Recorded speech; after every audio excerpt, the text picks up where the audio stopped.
Hello, today's Tuesday, September 24th, and we're going over government and security, like the raiders at Area 51, who didn't really raid anything, I guess. You know, I didn't even... There's a story about them, but it's not about the raid itself, because I don't think anything happened, right? No. Well, I don't think so. Some guy got arrested for peeing on a fence, but that was about it. Did you never watch Ren and Stimpy? Don't whiz on the electric fence? Yeah. So, yeah, unfortunate. But definitely, I wonder, here's what I wonder about that, because I'm sure some people made some money there, right? Like food trucks and stuff. Yeah. Will people be trying to create a yearly event? Not even there. Just like, where's a place that we're not supposed to go? Let's create an event to go there. And we'll take the food truck there. I bet that'll happen yearly now, because there's an opportunity to make money and sell cheap merchandise. See you guys at the bottom of the Grand Canyon. There's going to be food trucks, which is actually a treacherous... How are you going to get a food truck down there? It's a food donkey. I don't think you're not allowed to go there. Yeah, no, you're not. Yeah. Because it would be so easy to spoil the ecosystem down there because it's... Oh, you're really not supposed to go down there? No, I think you can. Yeah, I'm pretty sure you can take a trail down there. You can. It's very rough, but you can take a burrow, and there's a park spot, but there's places you're not supposed to go because there's caves and places where you might die or disappear or just crazy stuff. Yeah, but there's a trail that goes around the canyon. But that's not and actually it goes down in the canyon. There's a road around Area 51. We need to fact check this. I don't believe that at all. I'm almost 90% sure because one of the hikers I watch on YouTube did a hike through it. There is a trail you can go on, but there's places you're not supposed to go. Well, it's true of any state park. You're not supposed to go in the caves at Natural Bridge, but doesn't mean teenagers don't do it. And disappear. Well, let's talk about the FBI. We know that the FBI will scoop up your Google location data and your Alexa data and going places they're not supposed to go. Your credit card data and your car GPS data. Actually, there's nothing they won't scoop up, right? But the scope is even larger than we ever imagined. Secret FBI subpoenas scoop up personal data from scores of companies. And so this is in the New York Times. I think we've talked about this kind of thing before, how the FBI is looking for really broad definitions of business records, which includes personal emails and things like, oh, you've left your email on the cloud service for more than 30 days. So that's abandoned, and we have access to that as well. This is those security letters that they're so fond of. They were given it was the Patriot Act and then the Freedom Act or whatever. They kept renaming it. It's the same thing. It gave them the power to grab all this information. Now, the reason we know this is because eventually they have to reveal this number under a Freedom of Information style deal. What they don't have to do is reveal the individual letters, because the letters can be sort of reviewed from time to time, and some of them they keep reviewing and they're like, you know what, this will be secret forever. I have a problem with the investigations here because secrecy forever is the problem. I don't have a problem with the FBI being able to go to Microsoft and be like, hey, we want this guy's info. I don't have a problem with that guy not necessarily being aware that he's the target of an investigation. But there has to be a sunset date on this. At some point, Google or Microsoft or whoever needs to be like, by the way, we gave so-and-so a copy of all of your crap last year or 6 months ago or whatever. And the fact that this is all secret, that's the problem. You know what the FBI doesn't care about? That. You having a problem. Yeah, just any of us, really. Why does it have to be secret? If we're doing all this legally, why does it matter that it's secret forever? Because we just made up the law 20 years ago, and if people found out exactly what that law said, then they might be a little upset about it. Yeah. Another thing they might be a little upset about is the FBI's stance on encryption. Now, we know that the FBI is anti-encryption because the head of the FBI keeps saying, we have to get rid of encryption. It's bad. We need to destroy it. But what's more interesting is what they do when there is encryption, which is not respected. The FBI tried to plant a backdoor in an encrypted phone network. The motherboard subheadline is, the FBI wanted a backdoor in the Phantom Secure, an encrypted phone company that sold its members to the Sinaloa cartel and linked to the alleged trafficking of sensitive law enforcement information. This is not the first time we covered this story. The guy that ran this phone company was actually arrested when we reported on that, and they got a conviction. The feds got a conviction against this guy, and it's because he pled guilty. Well, Yeah, he pled guilty, I guess. But the reason he pled guilty was because the Royal Canadian Mounted Police set him up and was like, hey, we're going to do criminal stuff. And he's like, okay, whatever, I don't care. And because of that, he was complicit in criminal activity. Yeah. Probably he was definitely marketing to drug lords on the grounds that, hey, you're a drug lord, you need this. Because his surface they'd take phones, they'd pull out the GPS, they'd even pull out the microphone. Like, you didn't ever talk on these phones. You just use them for encrypted data communication. And that was his market. And they paid a lot of money for that because they're drug lords and they have a lot of money. But the problem isn't that this guy was doing something wrong and they caught him. The problem was the way they wanted to go about it, which was to secretly, there's that word again, insert a backdoor into these phones. And he would have gotten a plea deal if he did that. But he didn't do that. And so he's going to jail for like 7 years. You wonder if he figured that he did do the plea deal, that he would just be a cartel mark forever. Yeah, at that point, it's like, which one is the worst evil to be targeted by? Yeah, I mean, the thing about the cartel is you're not necessarily the mark. It's your family. Yeah. So you don't want to make them mad. And speaking, Oh, look what you've done. He's activated the search. It's Level 1 News Season 1 all over again. I'm trying to use the story splitter thing. It's working against me. Speaking of cartels, I guess is one way of putting it. The FBI. So the FBI is this overreaching shadow, and they're in all parts of our lives, and they have all this technology and power, but sometimes they run into a group that's been doing that for a lot longer than they have and is better at it. Russia carried out a stunning, in quotation marks, breach of FBI communication systems, escalating to spy game to U.S. soil. So this is talking about the embassies. Remember, we had like the Russian embassy exposure, and it was like, oh, it's because of election interference. This article, if you don't you got to read this. It's long and it's got a lot of details. It's not really about the election thing. It's about a lot of stuff. But there's also some dumb stuff in here, like the stunning breach of FBI communication systems. Turns out they were using walkie-talkies that were known to be not the most secure. Yeah, and so the FBI was spying on the Russians, right? So they had their FBI surveillance van, Wi-Fi ID outside there. They really did have FBI surveillance vans and these dragnets when they were watching these guys. But the Russians were aware of every bit of it, and they had countermeasures, and they were in turn observing the FBI, observing them, and working just circles around them. So it turns out back during the Obama days, we expelled some diplomats. That's why. Yeah. It wasn't the election meddling, it was this. And there's so much detail here. There's so much just but yeah, our people shouldn't be using technology so terrible.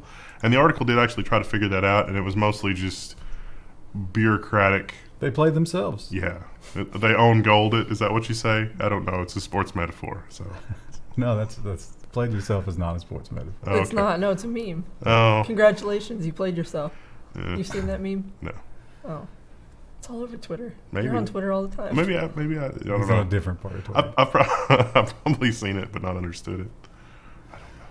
Well, Krista, you alluded to this. I did. The big Area 51 event happened. It came and went. Nothing really happened.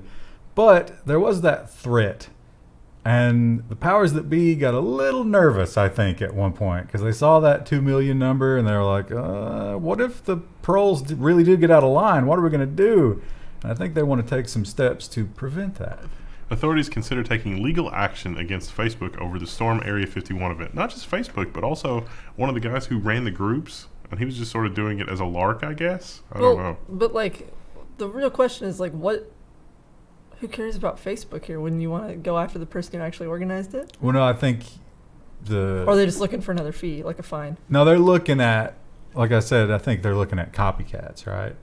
Because now you figured out that, hey, if I want to create a big, think about if that guy just harvested emails from his Facebook group. It's 2 million emails. Yeah. That's valuable.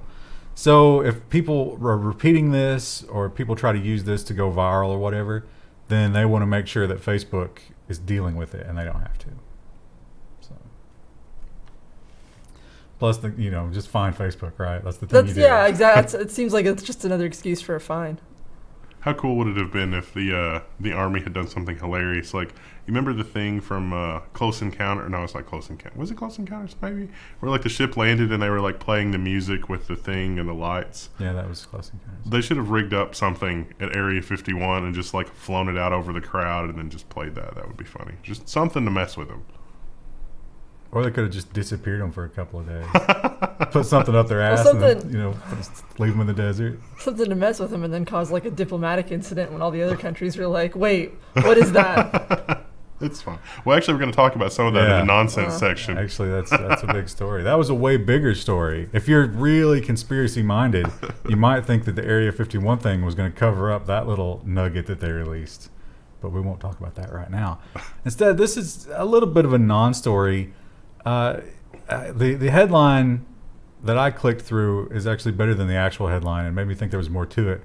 Really, all this story says is that the FCC is garbage.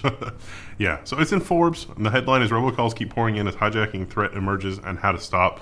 How to stop, I'll spoil it for you. You set your phone to do not disturb all the time except for people on your contact list. And you watching this show, you should have already known that. But they do admit that spoofing, they call it hijacking, which, I thought it was spoofing. It's spoofing. Can we agree on a term, Forbes? They admitted that that's up like 50% and that only 12% of the scam calls come from non-spoofed numbers. Yeah. So this could still get through this bulletproof solution that they give you here. Yeah. I mean, it's less likely because the odds of your contact being on it, I guess it depends on how many friends you have in your town. Or if they're using like other business numbers. So, yeah. Good job, Ajit Pai. We don't have an Ajit Pai story this week, so we'll have to... Just, throw him under the bus. That's like your there. Suboxone for Ajit Pai this week. Oh, the story is in this. I didn't know it was in this. Of course, there it is. It would be government, right? Oh, yeah. I thought it was in nonsense, but okay. So, yeah. As we had the Area 51 deal, this story came out, which now we talked about this originally, but when we talked about it originally, it was still like, is this real? I mean, it seems very real, and these pilots are talking, but what the government isn't saying anything about it. Could it be just a misunderstanding? Well, we have our answer. The Navy confirms the existence of an unidentified flying object seen in leaked footage. So there's 3 movie clips. This thing does not, it moves unlike any piloted aircraft could, because a pilot would not survive the G-forces. Maybe that's the technology. X-Files theme's playing in my head right now. Yeah. So yeah, the guy from Blink 182 of all people is on top of the UFO world, and he put these videos up. And apparently these pilots have confirmed every bit of this, and they said it was never explained, and it was terrifying. And it's the reality has to be either the equipment was malfunctioning and the pilots were, it was some sort of visual hallucination or something, or aliens, or magical technology that's so light years beyond anything that we've seen that like the next war just won't even be a war. We're just not going to be here in one day. Yeah, it's gone. That's a disturbing thought. I mean, if an aircraft could move like that and accelerate like that, you could do like a relativistic kill from inside orbit. Yeah. The at first I thought it was a drone or something, but then even if it is, as fast as it was moving and as maneuverable as it was, holy smokes! You think that's going to get through a missile defense system? No, I think it will. Yeah. What are you talking about? It won't. Oh no. I thought you meant will it be stopped by a missile defense system? No. It would penetrate. Yeah. And just put a warhead on it. Yeah. So game over. I hope Russia's not the one that has that technology. That would be bad. All this money we're spending on hypersonic missiles. I mean, somebody's already got that. I mean, I'm thinking back to like the 80s when people were seeing the like the stealth bomber and like reporting that because it was classified at the time, and like this doesn't have anything on that. Yeah, the leap in technology. Yeah. Is more like Stone Age to today. Yeah. Have we mastered the gravitational force? Can we produce gravity artificially? Because that's really exciting. If that's the case, then like, imagine if that came out, and on all the wars in the Middle East, Like, just doesn't our entire lifetime would be one big war crime. Yeah. So I could see the reason to hide that. We need to go to the asteroids and get raw materials, and then it's fine. Or the moon. Hey, the Japanese are working on it. Edward Snowden. Edward Snowden is a polarizing figure. There's a name we haven't heard in a while. Yeah. Some people think he's treacherous, and some people think he's a hero. He has written a book, but there are rules about making money off of a crime. And so the powers that be have said, we want that money. Yeah, here's a copy of the lawsuit, and there's really not much else to report here other than they're like, we want the money from the book. And I've only read the first 8 chapters, but it's literally just, this is my life experience as a child, and that's it. Yeah, well, every time somebody writes a tell-all book, they find it necessary To tell all. to tell the boring, just ridiculously uninteresting parts of their life. And it's like, oh, no one cares. Chapter 1, when I started working for the NSA. But Start where the action starts. yeah, exactly. They do bring up that he did sign a contract when he went to work for the NSA. And I think he had a similar contract with the CIA when he did work for them. And he did agree that he would never do this. So it's not really... Are we violating his rights? I mean, it's a contract. How very capitalistic of you. Yeah. Yeah, listen. Yeah. Read it. Don't work for the... Hey, if you're a contractor on the Death Star and they turn around and screw you, who's the idiot? Amazon. Amazon has the Alexa, and everybody loves it because Alexa can do all these wonderful things, including report to the FBI.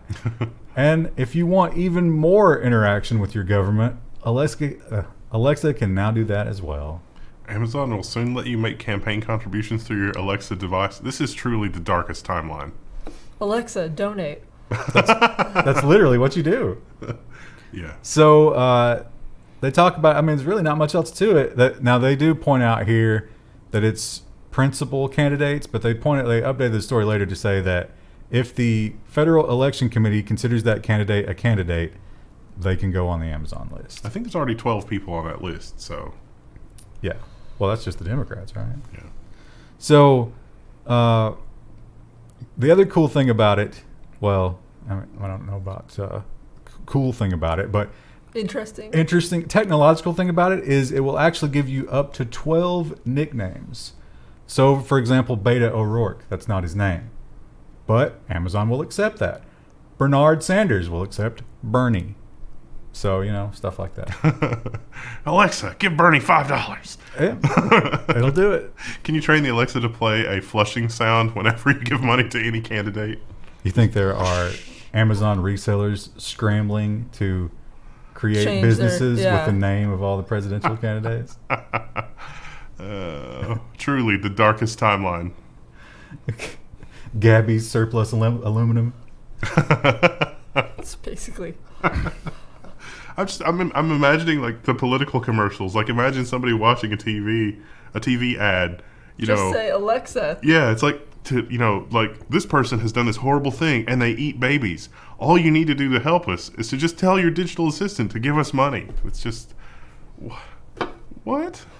And then your smart TV logs the fact that you watched that commercial, and your Alexa logs the fact that you contributed to a candidate. All of that goes to the FBI. The smart TV is reporting to China. What are you talking about?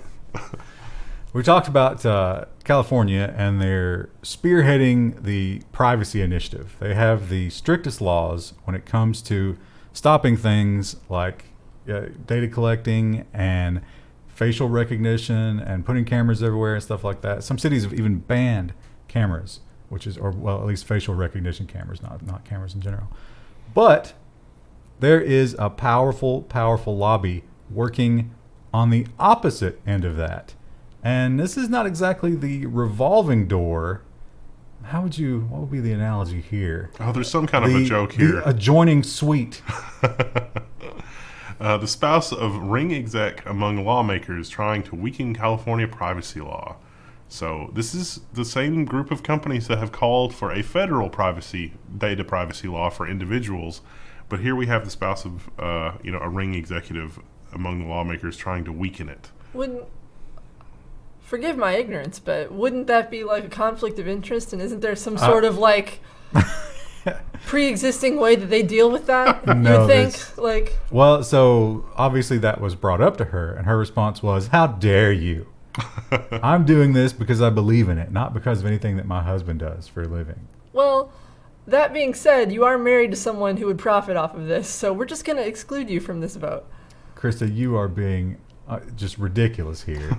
This is a woman who's serving her community.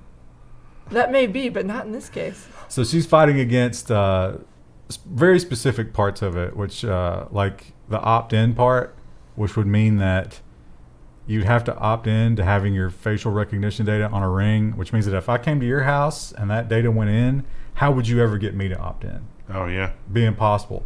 So she's saying like, oh, that's ridiculous. Let's not do that. Well, by the same token, if it's not opt in and it's opt out, how would you know to opt out if you went to somebody else's house? Excellent question. All the more reason that we shouldn't have that, right? Yeah. It's like, how about we just don't do that? France. France now, whereas California is at the forefront in America, France is kind of at the forefront in Europe, although it's not so much the forefront of protecting your privacy.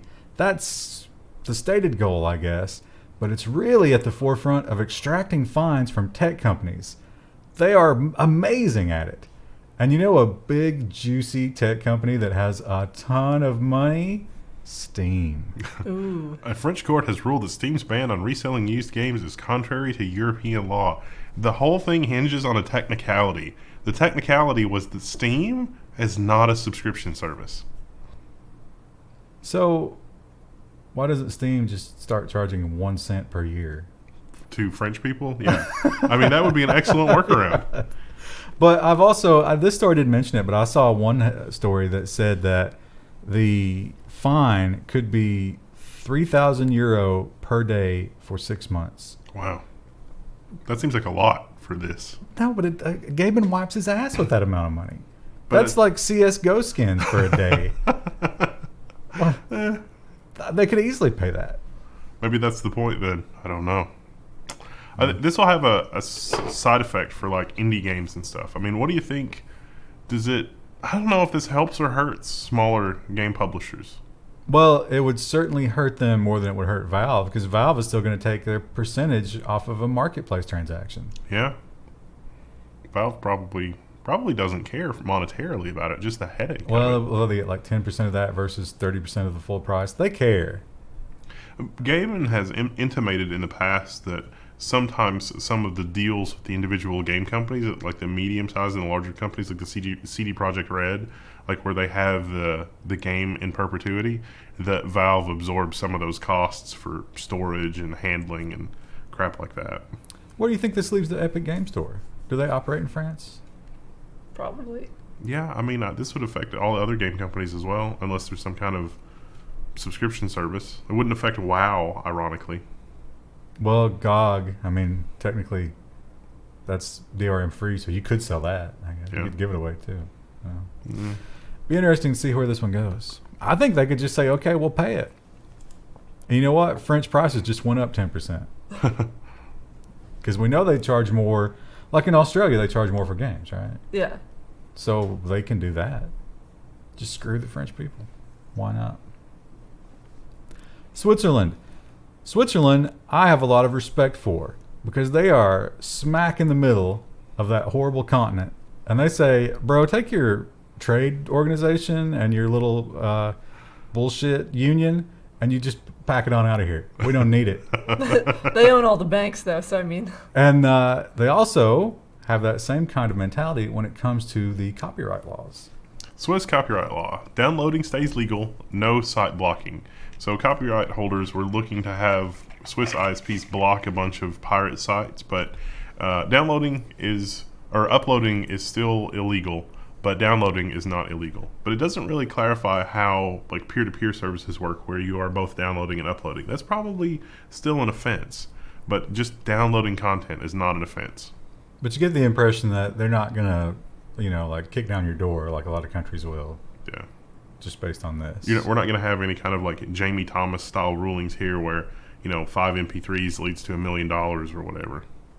Yeah. So obviously the MPAA and all those organizations furious about this because a lot of was the Pirate Bay in Switzerland originally?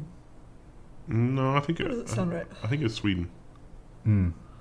Well, a lot of pirate sites have gone to Switzerland because of this. It's yeah. one of the few places where you can still kind of get, and they've ruled that you don't have to take those sites down. Yeah. So, well, they have ruled that if the site is hosted in Switzerland, that is not legal. So they still will have some legal tools to take those sites down.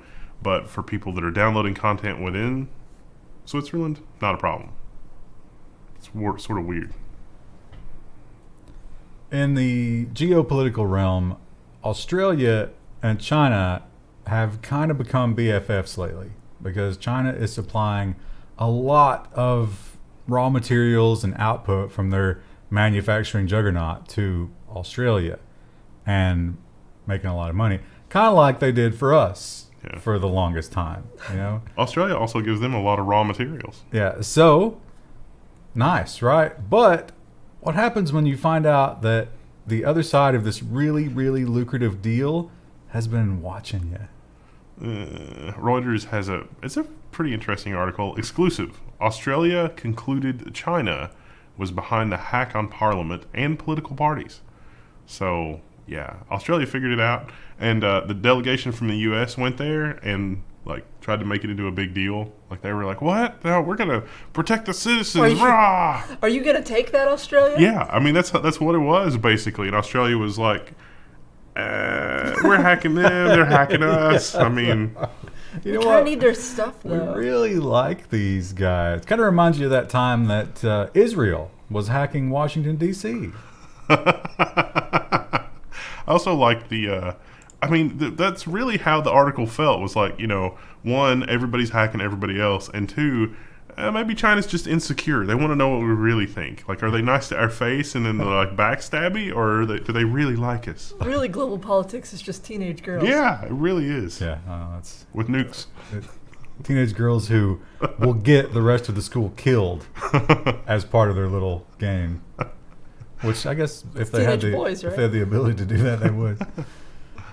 Well, India, I think, they've been sitting back. They're this emerging market. They're coming into their own in terms of, having a huge middle class and all this power with buying power in the global market.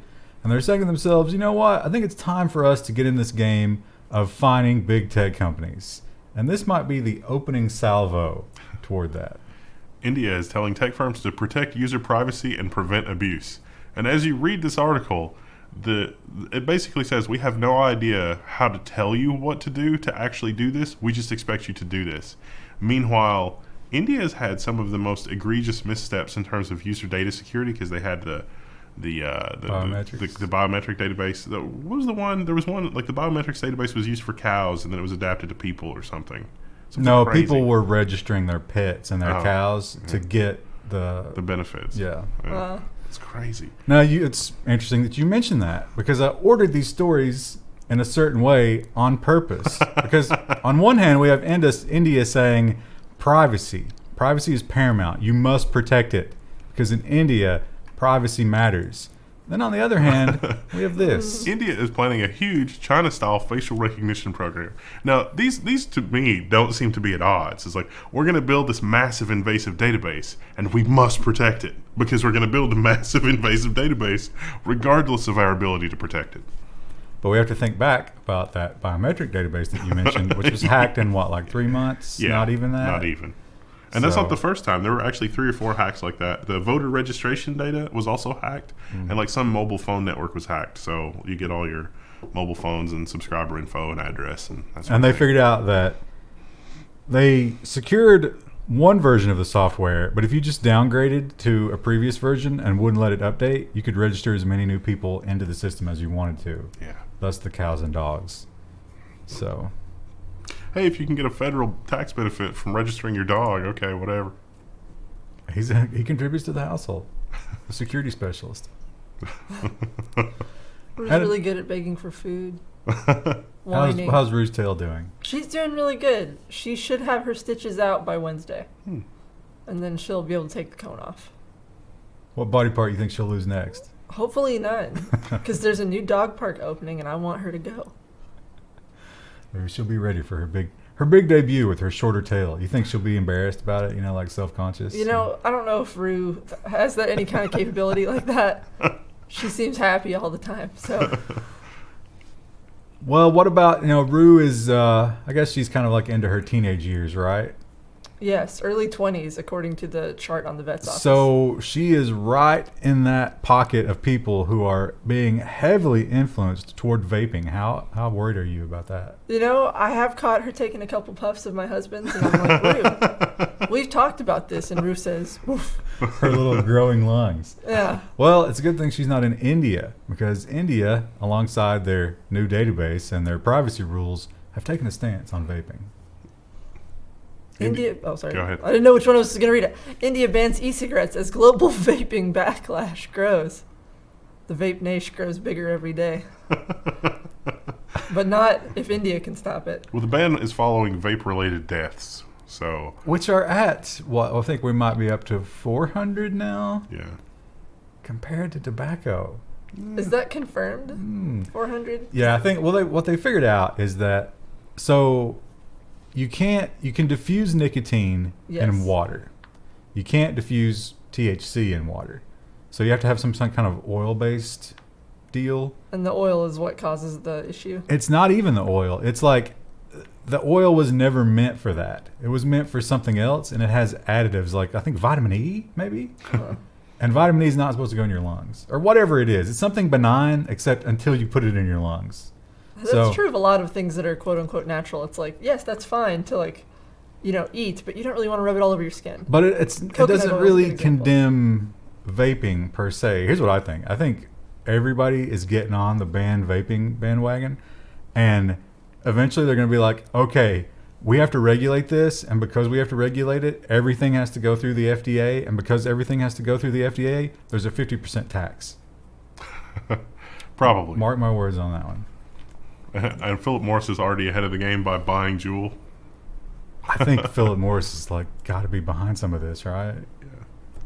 It's a crazy They story. must control the market. I love triggering the vapors, but I have to admit, it's crazy. It's a little bit bullshit. The mania that we're getting. Oh, actually, we know the number. Here's the number because I added this story too. It's 530.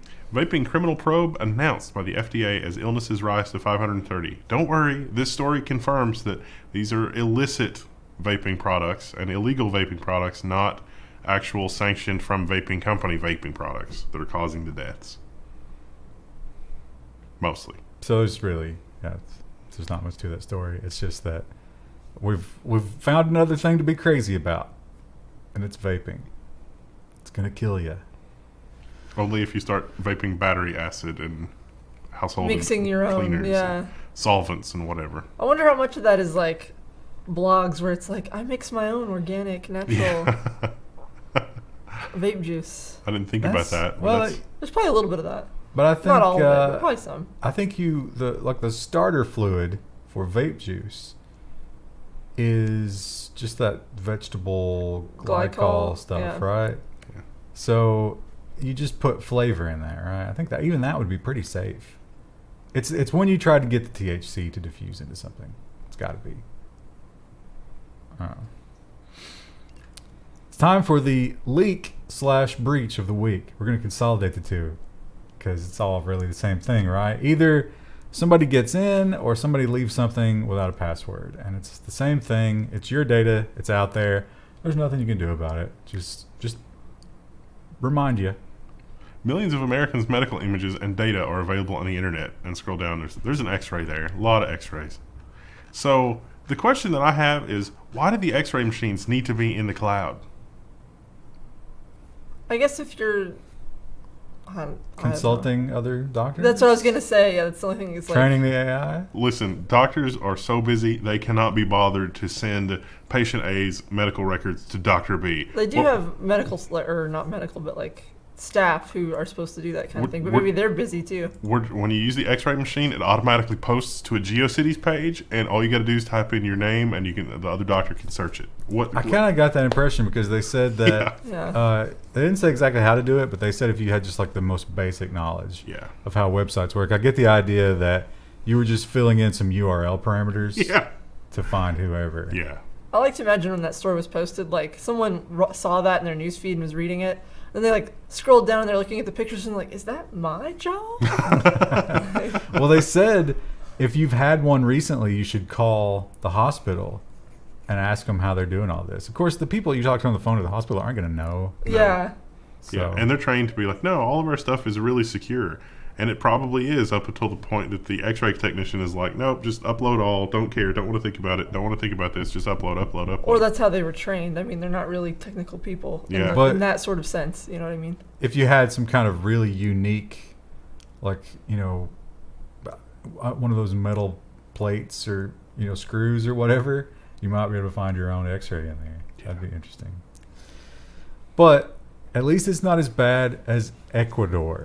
Because in Ecuador, they had one hell of a leak. Ooh, the database leak on most of Ecuador's citizens, including 6.7 million children. The Elasticsearch server leaks personal data on Ecuador's citizens, their family trees, children, and also some users' financial records and car registration information. Here's a security pro tip for you. Elasticsearch shouldn't be on the internet. It should be listing on like localhost or something. More importantly, you might be thinking, what agency would have all that information together? Well, it turns out a marketing agency. Oh. They were building universal profiles, and that's the kind of information they have on you. A marketing agency in charge of data security, that's bad news. So it's all out there. There were more records than there are people in Ecuador, but with duplicates, I don't think necessarily everybody was affected, but just almost everybody. The only people that weren't affected were people that can't afford to buy anything. well, you're so poor that you can afford privacy. That's crazy. You can have prosperity or privacy, not both. We have not seen a lot of stories about big botnets in the past couple of weeks, but that doesn't mean that they're not around.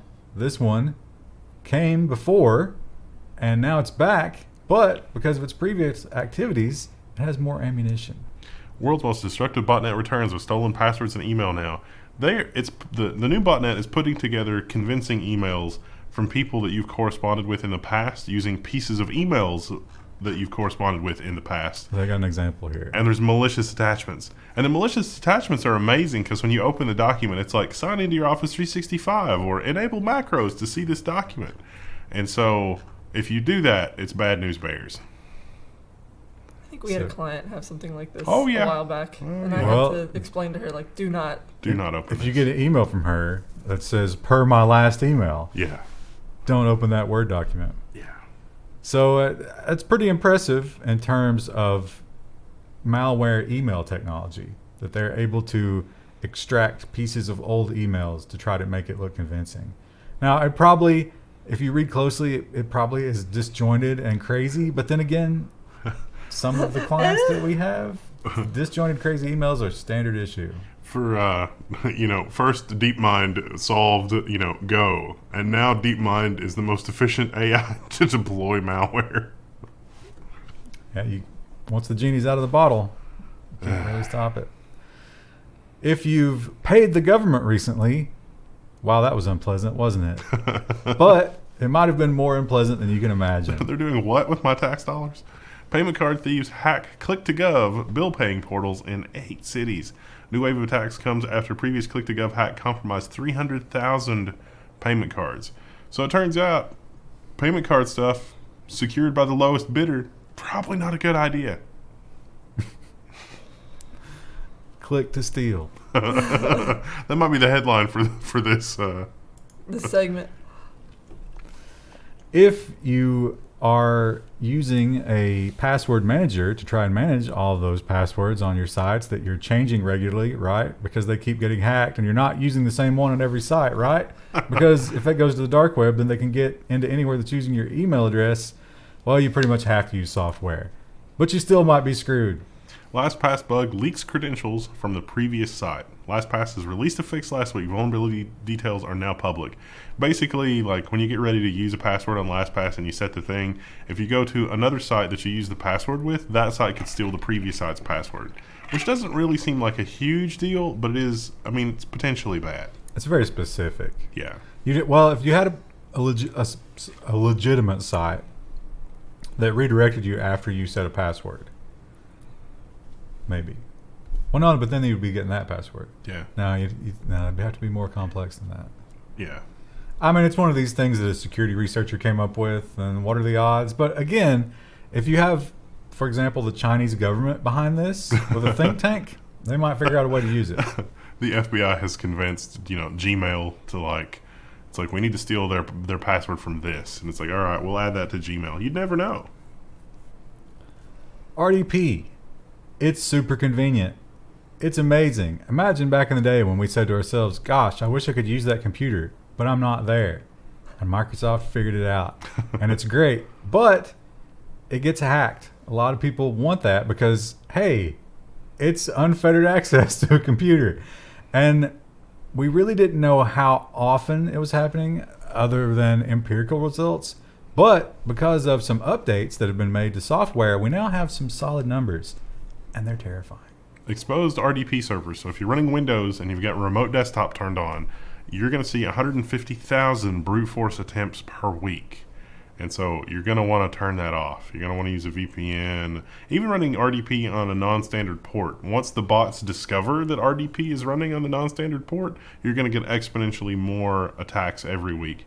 And eventually, even if you've got a really complicated password, they're going to get in. And if they get into that, yeah, it's over. Yeah. Just set it on fire. That's all you can do.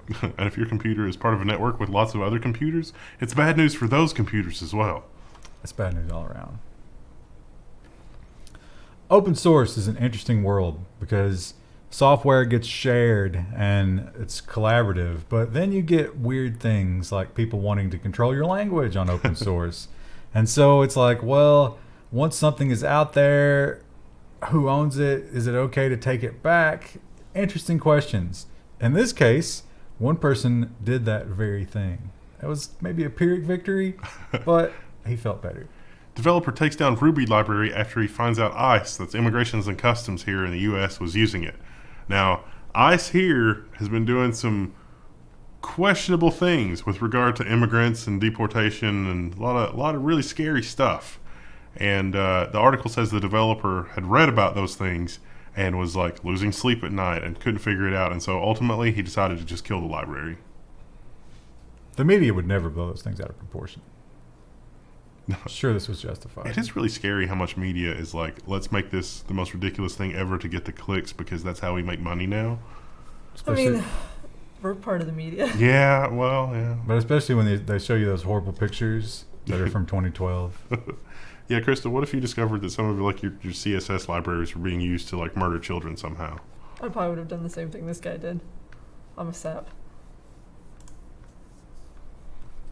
I'd start charging money for it. I would feel bad about it for a while, but then it would be like, I probably shouldn't. I don't care. Yeah, actually, there are some programs that are like, this is free unless you're a government agency, and then you got to get a license, which is actually fine. You can do that. A lot of places do that, or they have like a commercial license. Yeah. Then you can sue them if you find out they're using it. Yeah, which is actually kind of exciting. That's actually a real problem with some of like the Node.js libraries. You can start using, it's like Node, run this thing, and then later you get a letter from a lawyer that's like, oh, that wasn't actually free. What? That sounds like a problem. You know what else is a problem? Internet of Things. More and more we find out weird things that Internet of Things is doing, even when there's no reason for it to do them. And here is a perfect example of that with your smart TV. NBC News. Yeah, so the normies are getting this. Smart TVs, smart home devices, and that kind of thing have been found to leak sensitive user data, researchers find. Nearly all TV devices in our test beds contact Netflix, even though we never configured any TV with a Netflix account, the researchers wrote.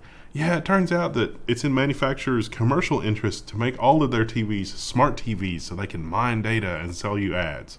Also, Facebook they mentioned. There was one other one. I can't remember, but these TVs without you ever using those, are reporting. And you're thinking, well, they don't know who I am, right? Wrong. That's your marketing profile. They know exactly who you are. And they're letting these companies know everything that they can figure out about you so that you can be better marketed to. The Internet of Things is not your Internet of Things. It does not belong to you. The Internet of Things is designed to own you. You are the product. They want to sell more crap to you. Yeah. And on that note, what do we got for tomorrow? Tomorrow will be business, and let's see, if today was security, tomorrow will probably be robot. Neat. See you tomorrow. Bye. Hello, today is September 25th, and today we're doing business and robots. That's it. That's the only intro. Let's go. The first story is about a business robot. He's not the robot. This isn't Zuckerberg. He's a brilliant criminal mastermind. We should all be proud of him. All Americans should be proud of him. And you know what? As a criminal mastermind, he's doing exactly the minimum that he knows he has to do to make people feel good about using his product. It's going to work, and it's a masterstroke. Amazon's climate pledge commits to net zero carbon emissions by 2040. Wow, that seems like a long way away. And 100% renewables by 2030. How old is he? He's getting up there. I think he looks like he's in his 50s, maybe. Yeah, but that's with growth hormone and, Yeah, I don't actually know how teenager old he is. blood treatments. And Yeah. So, is he going to make it another 20 years? Yeah, let's see. He'll probably make it another 20 years, but he probably won't be in charge of Amazon at that time. Yeah, probably not.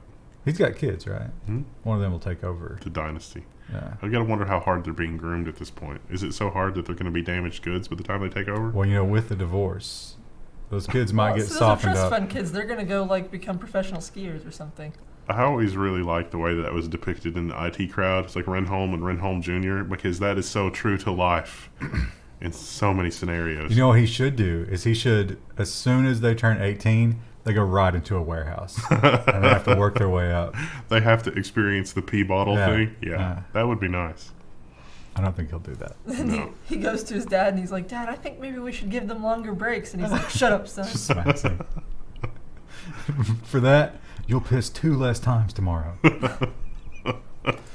One of the promises that he's made based on that is to move to electric vehicles because they're better for the environment. Maybe. So he's bought a bunch of electric vans.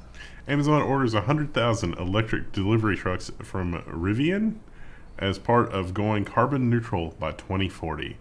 So I don't know. Just ignore all the jets. I don't know when they're going to take delivery of those, but yeah, that's a mission. Oh, they said it's I doubt we'll see them around here. it's 2024 or something like that. But isn't Amazon going to crowdsource most of their deliveries anyway? Maybe those. Well, you have to buy those vans from them, right? Yeah. So maybe they'll just sell you one of these. Oh, begin delivering in 2020. But see, I mean, So in a few months. but they're not. It's going to be like, okay, you get 2, and then So that company's in Michigan, but I think there's some Russian aspect to it because I saw one headline, like the anti-Amazon, probably Washington Post, and it was like, Amazon partners with Russian electric car maker. Oh, well. Elon Musk and somebody else's interests have aligned there. It's not good. Oh, begin actually deploying in 2021.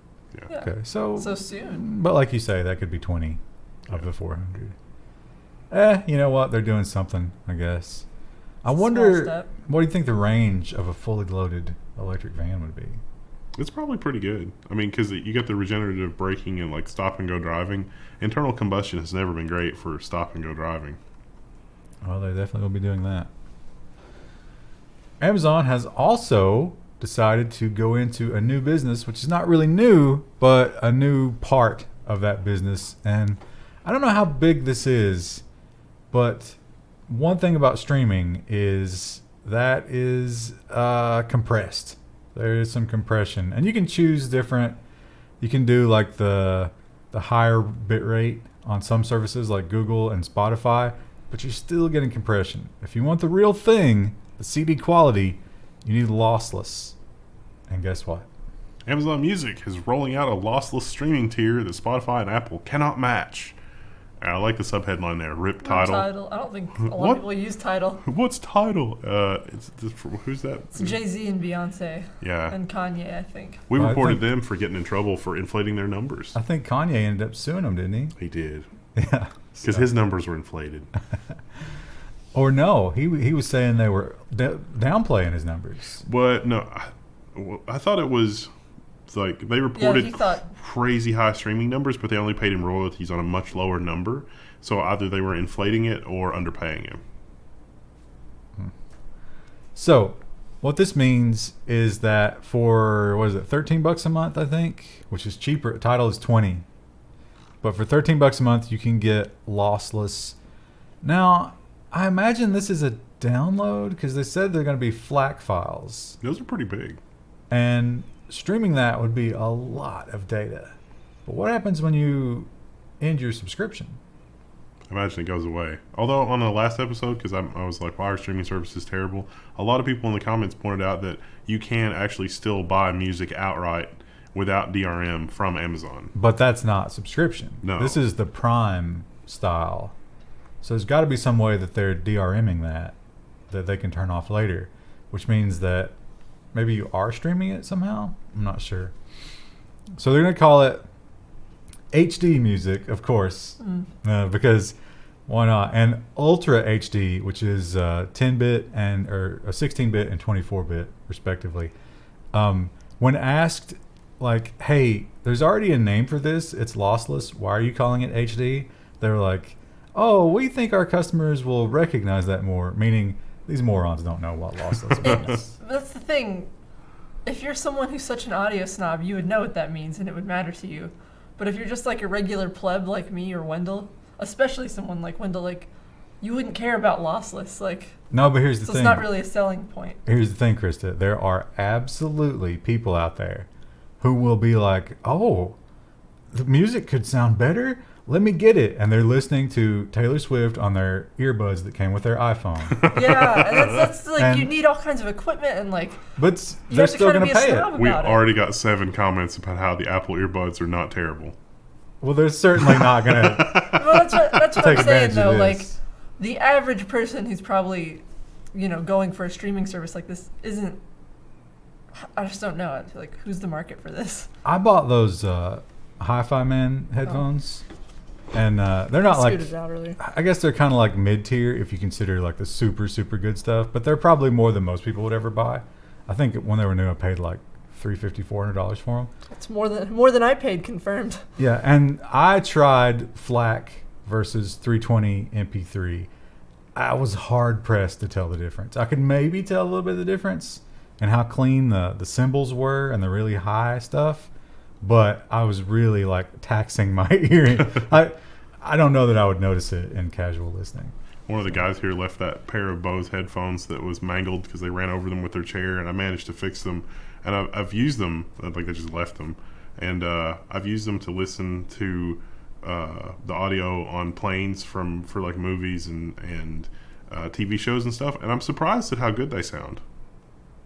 Now you're going to get some comments. Yeah. Because they're like about really That's terrible. literal garbage. Yeah. Well, they were better than the earbuds that came with my Galaxy Yeah. S7. Yeah. Well, that's the thing. I mean, the gap between decent headphones and the headphones most people are using is just gargantuan. Yeah. So, and I think there's also a little bit of subjectivity in all of it. Yeah.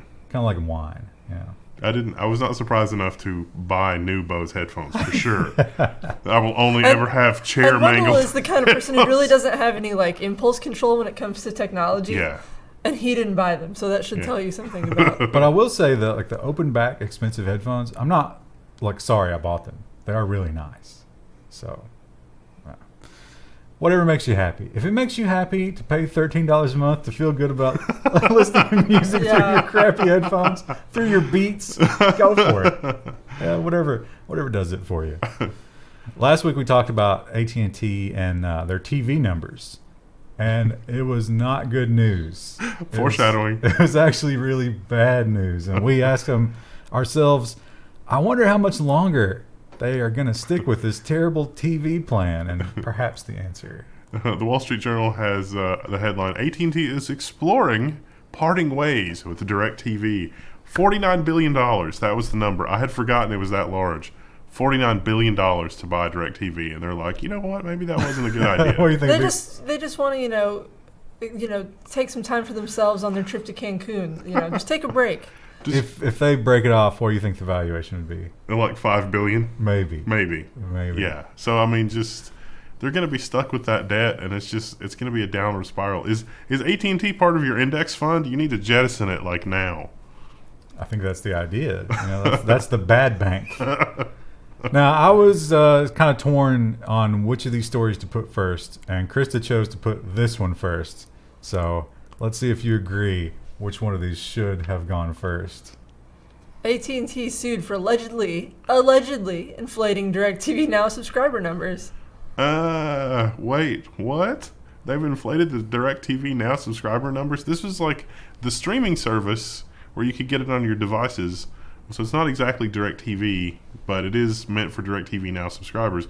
It turns out that in the call center, there's a lot of evidence of wrongdoing here.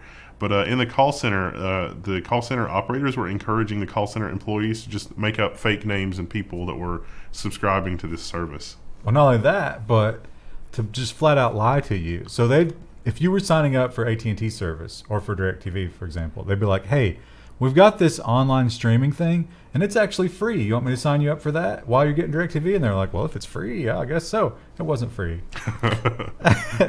And that counted toward the total numbers, even though the people tried to get a refund and cancel it. And they're like, hey, I didn't want this. Meanwhile, the executives were telling shareholders, look at this amazing thing and the interest that people have in it.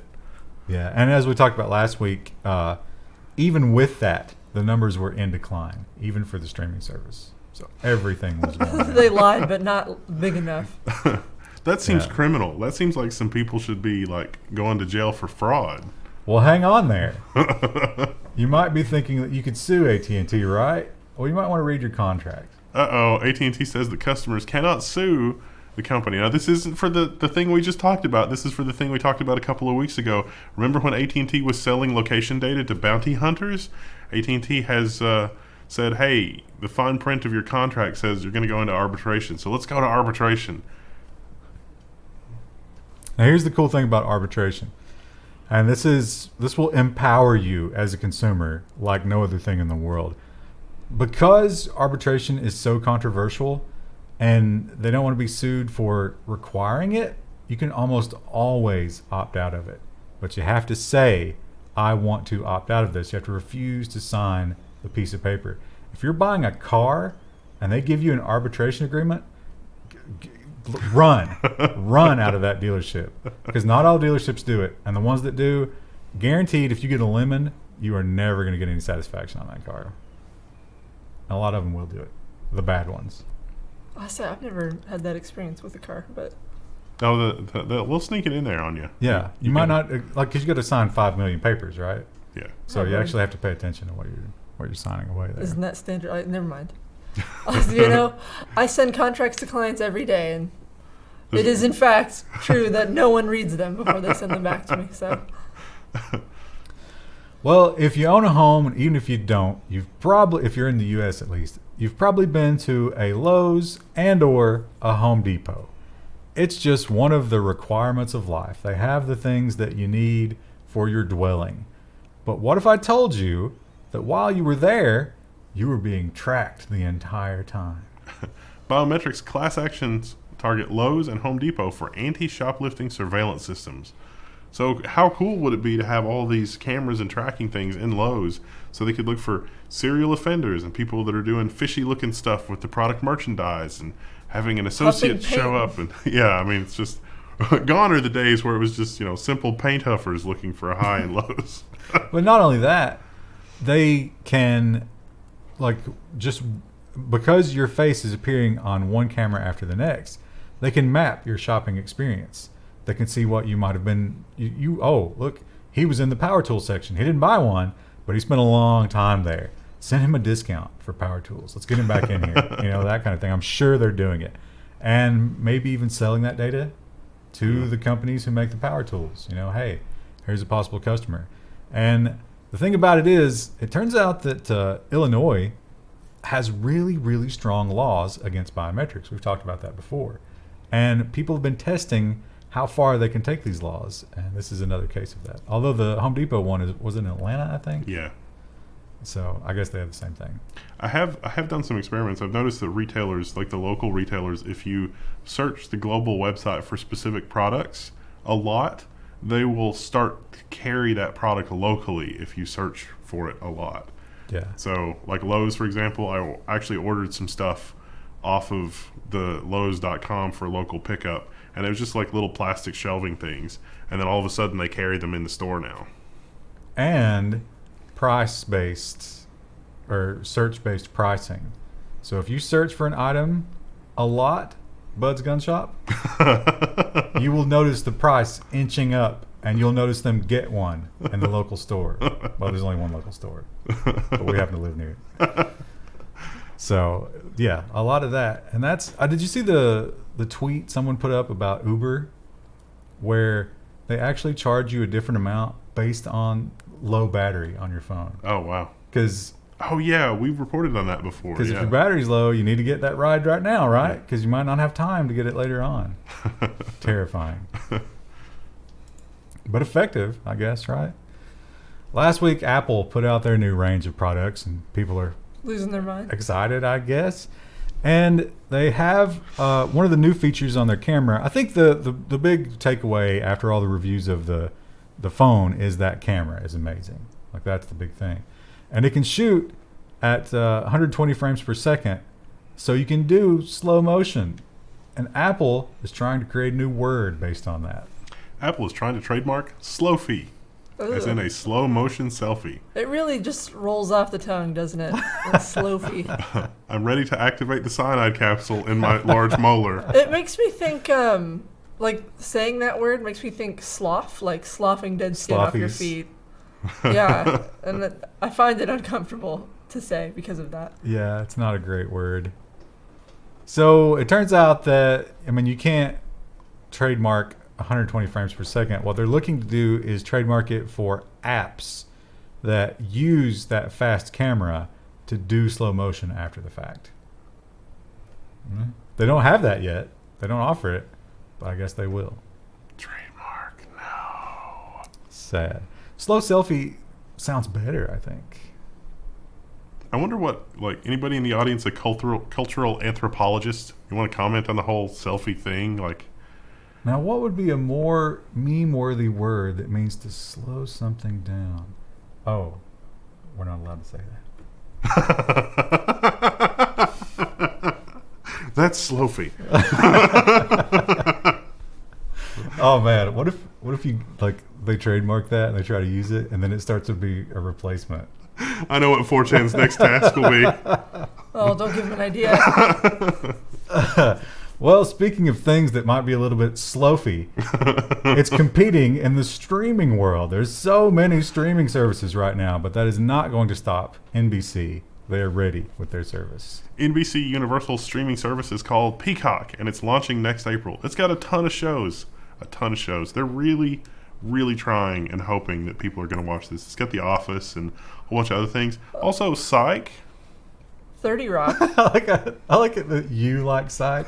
So out of You all keep those pulling it huge shows that everybody loves, you're like, Frasier was on there. oh my God, look, it's Psych.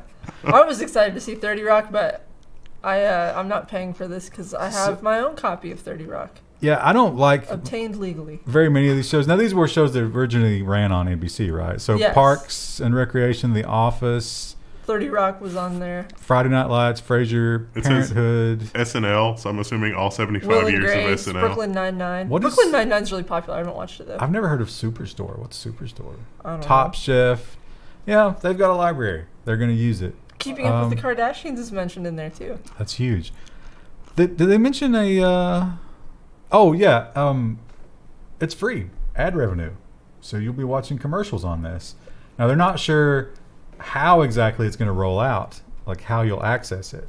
But it might be like with your cable subscription. I imagine they'll have a standalone, but it will be ad supported.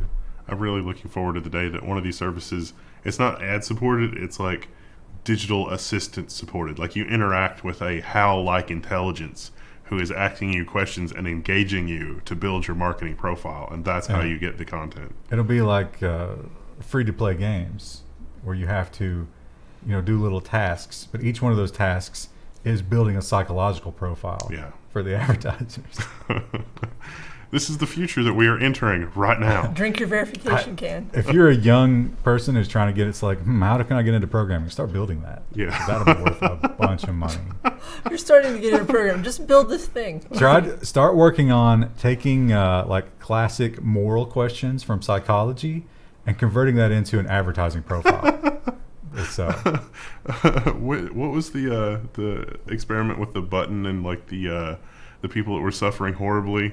It was just an authority test. I can't remember what they called it. Yeah, it's like, which authority test person are you? It's like, instead of which Game of Thrones character, just figure out how far you can push them, how far they'll be led by authority. That would be huge.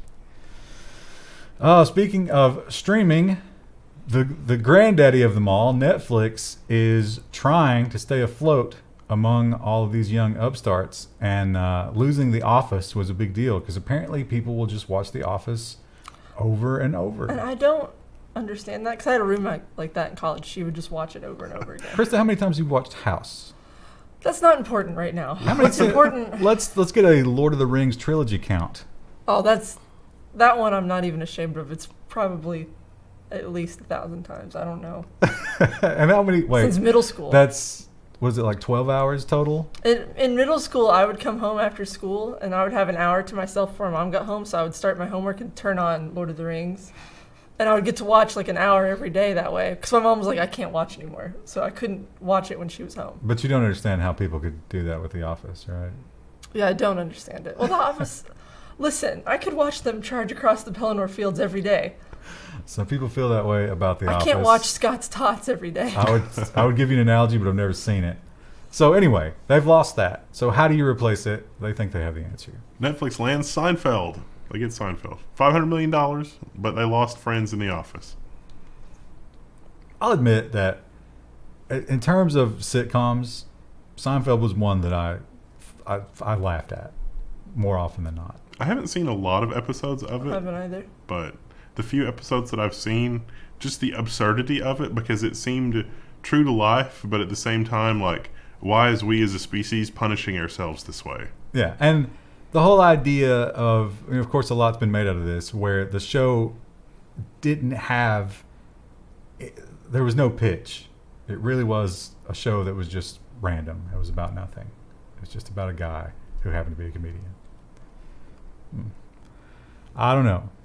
That show was a little bit before my time, because I remember I would hear that sound, and it was like soon after it was time for me to go to bed.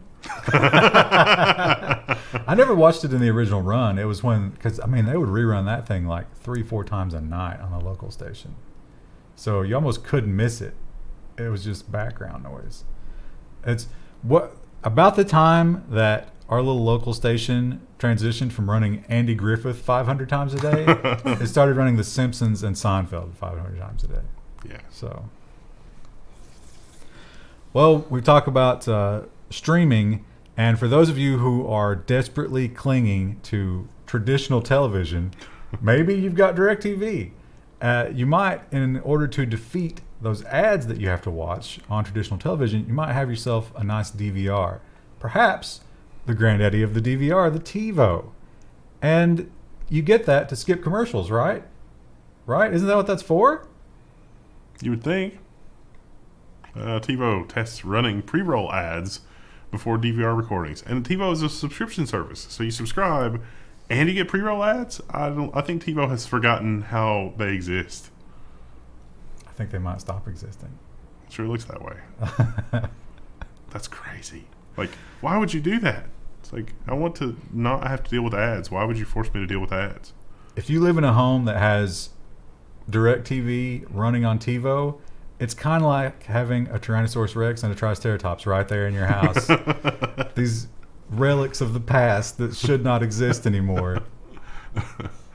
Congratulations. Comcast, if you'll remember, had a bit of a struggle when Google Fiber first came to town, because In no way could Comcast compete with Google Fiber. They couldn't compete on price. They couldn't compete on technology.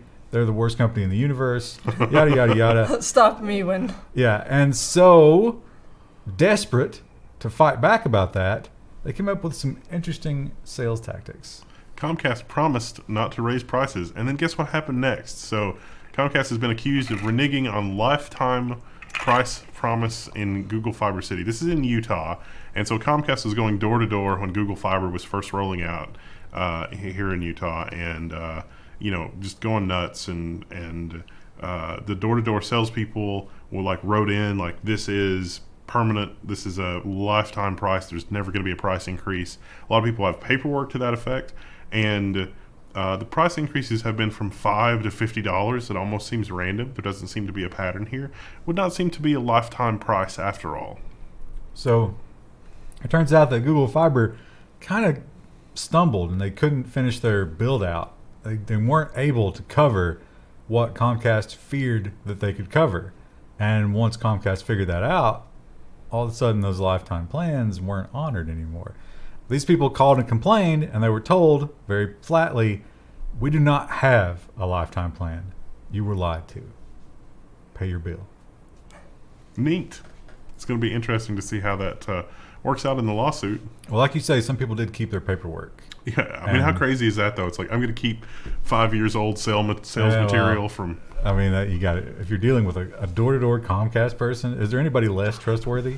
But what does that say about how terrible these companies are, that it's literally gotten to the point where you're just going to keep all of your paperwork to prove something for your future self 12 years from now?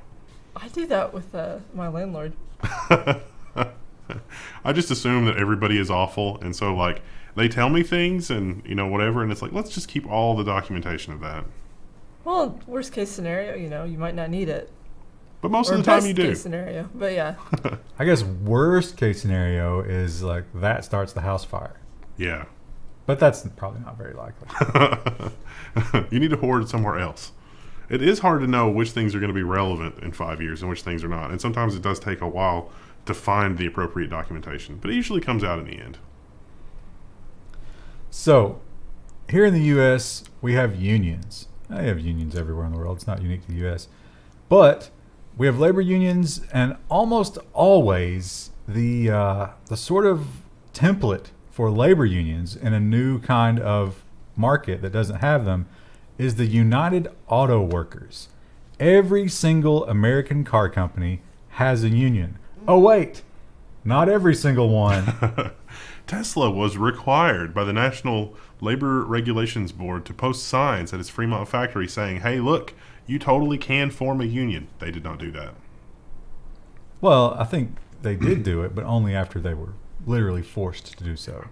Because it is claimed, I don't know if we have hard evidence of this, that some of those Tesla employees were talking about unionizing, and they were pulled to the side and told, we don't do that here. They really don't. That's an internal combustion kind of thing. We don't do that at Tesla. But now they have to put up signs, so we'll see where that goes. Do you want to be like one of those icky other car companies? Do you know how wanna be bad cool? unions are for the environment? Speaking of Tesla, we talked about last week. Was it last week we talked about the Taycan? Oh, yeah. So the Taycan. Oh, yeah. Porsche came out with a very fast electric car. They took it out to the racetrack, whose name I can't. Can you pronounce it? No. Nürburgring. Nürburgring. Nürburgring Sounds like the closest, which sounds terrible. It does. Anyway, they went there and they got a really amazing time because electric cars are fast. Whatever else you want to say about them, they're fast. And Mr. Musk was personally insulted by that because he always has to win, especially on Twitter. So, what did he do? He sent a special Tesla out to the same racetrack. Oh, the lap time's not official, but Tesla's stripped down Model S is a rocket is the sub-headline. So, yeah, it's a Model S. It's got nothing but the motors and the batteries, and it was faster than the... is a Porsche really, truly stock, though? I mean... I think both were just cages and driver seats. Yeah. But Musk tweeted that his had 7 seats in it. Oh, well, there you go. Now, I read, Electrek said Porsche beat them. CNET is saying it's unofficial. I read the anti-Tesla thing, because that's what I like to read. That's my confirmation bias. And they said that the reason it's not official is, one, because this is like open time and literally like all the car companies can use it right now. So you can't get an official time. But also, the Tesla broke down. Oh. They were extrapolating that it did one portion so fast that if it kept that up, it would break. The battery's melted. Well, that's a big if, isn't it? Like, geez. Listen, if I came to work and did this project, it would have been amazing. I think So you can just call me a winner and give me the raise now. I think Monday, which will have already happened, is when they have the official track time. This is that time that Kirk had a tantrum, and I'm sorry, it was Sulu. Sulu had a tantrum and was like, "No, we're gonna." It's like, "But sir, the ship's gonna explode." And Sulu was like, "No, it's fine. We'll fly her apart then." You mean Kirk? No, that was Sulu. Because Sulu was in charge of the ship at that time. Oh, okay. So Yeah, well, the car. so this is also the plaid powertrain. All right. So the problem with electric cars is the torque. Like, they generate so much torque out of those electric motors that regular automotive engineering has never had to deal with that. And this plaid powertrain, which I assume is a Spaceballs reference, because the internet and people like that, is it's way more beefed up and it's better. So your current Teslas would not be capable of that. This is like the new Model S that's coming out. It's like that time I built an automatic transmission out of Legos once, and it twisted an axle. So, like, the black plastic Lego axles, it was like twisted around its thing. And so an electric motor, a lot of torque, yeah, they broke it. The other interesting thing, I didn't put the story in here, but because the nearest charger was like 15 miles away and not a supercharger, they decided to just haul in a diesel generator. And it ran 24 hours a day. And the people were furious because they had to listen to this diesel generator running 24 hours a day. And it's like, a diesel generator, really? You're saving the earth with a diesel generator? And so because of those complaints and that criticism, they installed a supercharger at the Nürburgring.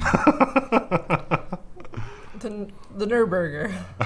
I mean, how much work, though, is it to install a supercharger? I mean, it's just some Yeah. really big jumper cables on top of the transformer. But do you think like you just send Tesla a bill for that power? Probably. Well, speaking of Tesla, you got to talk about the business that Musk has that actually is good, and that's SpaceX. SpaceX is trying to buy a hamlet that's inside its Texas rocket launch site because it did not anticipate SpaceX activities would disrupt life in the hamlet. I didn't really understand this until the satellite photo. So, like, there's a beach, and there's some houses, and there's SpaceX. And the houses are between SpaceX and SpaceX's launch facility and the beach. And so I imagine if you live here, it's very picturesque. It doesn't look super populated. It looks nice. Tesla has offered these people 3 times the appraised value for their homes. Appraised by Tesla Well, or Yeah. SpaceX. so, but there, some people don't want to move. Well, they got a third party to appraise them. But here's the thing: you're forgetting. Maybe you weren't here that week, but when they did the hopper, the Star Hopper. Oh yeah. They made those people leave their houses because it could implode the windows into the homes because of if they were to have shockwave. if they had to fuel dump or something like that. Yeah, we talked about that. The explosion could shatter Yeah. the windows. So you imagine, and these are old people. This is a retirement community. So you imagine that grandma's sitting there, eating hard candy, and all of a sudden one of her windows implodes and glass flies into her eyes. Or she's watching her grandbaby. That's going to be a lawsuit, Yeah. a big one. Yeah. Now, a couple of people have said they are not going to take 3 times the value. The contract said, interestingly, that's not negotiable, and you have 2 weeks to say yes or no. It's like that time they ordered the evacuation of the Florida Keys, and there was a lot of retirees that lived there. And some of the retirees were like, you know what, we're just too old to deal with this, so we've had a good run. Roll the dice. But I think negotiating is the smart move, right? Yeah. Because if they're blowing out your windows, you're going to be able to sue the pants off of them. Yeah. Oh, another thing that so you can see the rockets going up from your back porch, right? Yeah. Like if it's lit, you saw the like you mentioned the satellite map, because they consider that to be a like a perk of this property. You get a lifetime VIP pass to SpaceX. Oh yeah. Non-public events at SpaceX. It's like, all right, You whatever. could probably get some free dinners. Old people love that. That's true. We had dinner with the lovely young Elon Musk the other day. Did you know he used to play with emeralds? His father's emerald mine? You think he always brings that up at dinner? Yeah. That's what I like to imagine. He probably just like accidentally drops one on the table. It's like, oh, how did that get in Or, there? no, see, I like to imagine he just grew up so wealthy he doesn't realize that's not normal. It's like, look at my Emerald D20. It's like, what?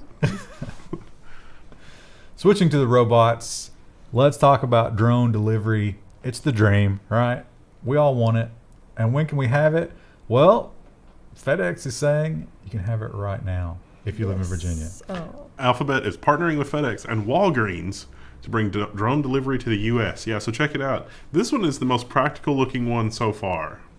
So there's a rope and a winch inside this puppy, and this little container right here will just be lowered down onto you while you're waiting for it in the designated delivery zone of your home or business. So apparently how this works is there's an app. There's an app on your phone, and you can be like, hey, I can accept delivery this way. And it's like, all right. And it'll just deliver by drone. Pretty cool. Again, it's only in one town in Virginia. What is the name of that place? I can't find it. But anyway, it's where they've already been testing drone deliveries. There's like this one town, and they were like, whatever you want to do with our skies, just do it.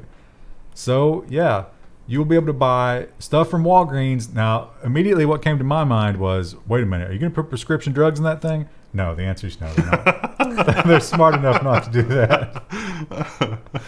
But also some FedEx stuff. Did they mention a weight limit? No, but it can't be much. So Or 3 pounds, pounds. yeah. 3 pounds. So, yeah. Also, it will be free delivery while they're testing, which will be really cool. Because you're going to, what do you think? It takes like 20 minutes to get that mostly? We're finally going to be able to realize the dream of emergency toilet paper delivery while you're still on the crapper. Well, you got to go outside, though. To What? you're going to have a dirty ass while you're going. What kind of human being doesn't always stock up on toilet paper in fear? That's my fear. That's why you always buy extra. That's why Also, Asian toilets bother me. It's like you got to carry a roll of toilet paper in your backpack.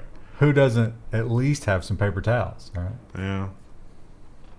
It's like this is bad for the sewer system, and it might cause a clog, but Oh, it's a one-time emergency use. yeah, no option. No option.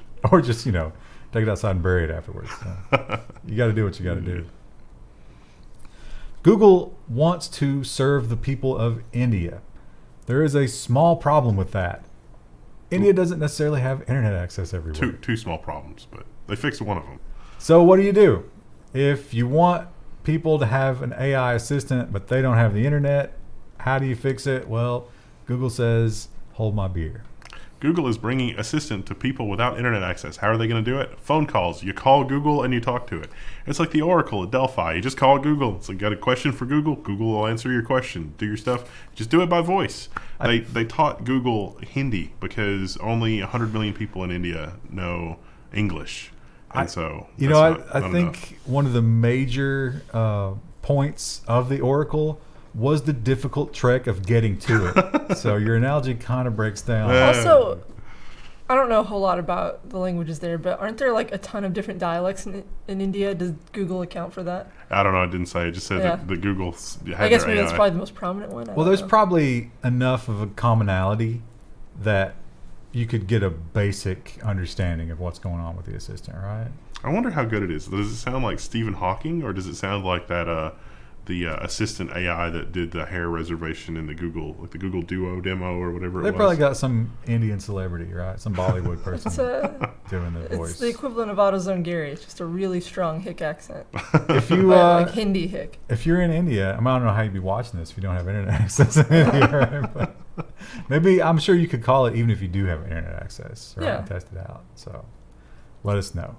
Let us know how that's working out for you. I don't know if it was BS or not, but somebody emailed me and said that in Cuba they download YouTube videos and put them on a hard drive and then pass them around still. That's still a thing because there's not a lot of bandwidth. That's cool.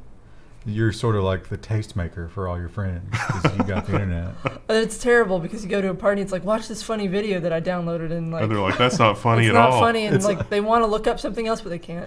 It's all flat Earth videos. That's all it is. But you don't have anything else to watch. So what are you gonna do? We talk a lot about AI and learning, and there's sort of this gap between what people think AI can be and is and what it actually is.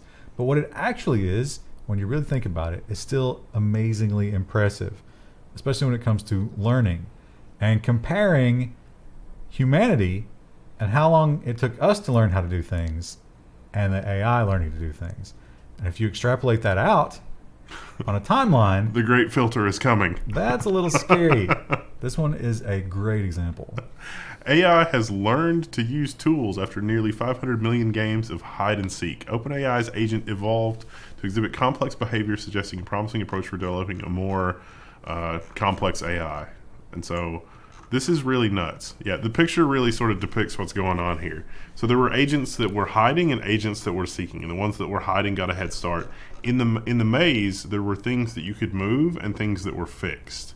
And so eventually the hiders learned to move the movable things around to hide from the seekers, and then eventually the seekers learned to climb up on ramps, and then the hiders learned to take the ramps away, and then the seekers learned to use the ramps to get on a box and then move the box around to look for the hiders. So it's just all kinds of crazy, like complete and utter insanity. That's and more then, intense than most 3-year-olds I teach. yeah. And Well, yeah, because the reason it's more intense is because once they got to the point of using the ramps to get on the blocks and then using other helpers to push the blocks around and surf on them, that was their 380 millionth game of hide and seek. Most 3-year-olds don't hit that number. No, you don't know that. You can't say that with any certainty. But yeah, So, yeah, pretty incredible. It's crazy. The box surfing thing, they didn't, like, it was 25 million to get to, like 25 million or 30 million rounds or 40 million rounds, something in that neighborhood, to get to the point where the hiders would anticipate the actions of the seekers with regard to the ramps and deal with that. And then from there to 380 million rounds, the seekers were like, oh, we've got an idea. And this is purely based on, they didn't teach them that they could interact with the environment. They didn't teach them that they could lock down, which is how you beat the ramp tactic. All they taught them was, if you're a hider, not being found equals happy code. If you're a seeker, finding equals happy code. I feel And- like there's a Mr. Meeseeks joke in here somewhere. Yeah, and so they could end their existence of pain if they could do one of those two things. So they learned.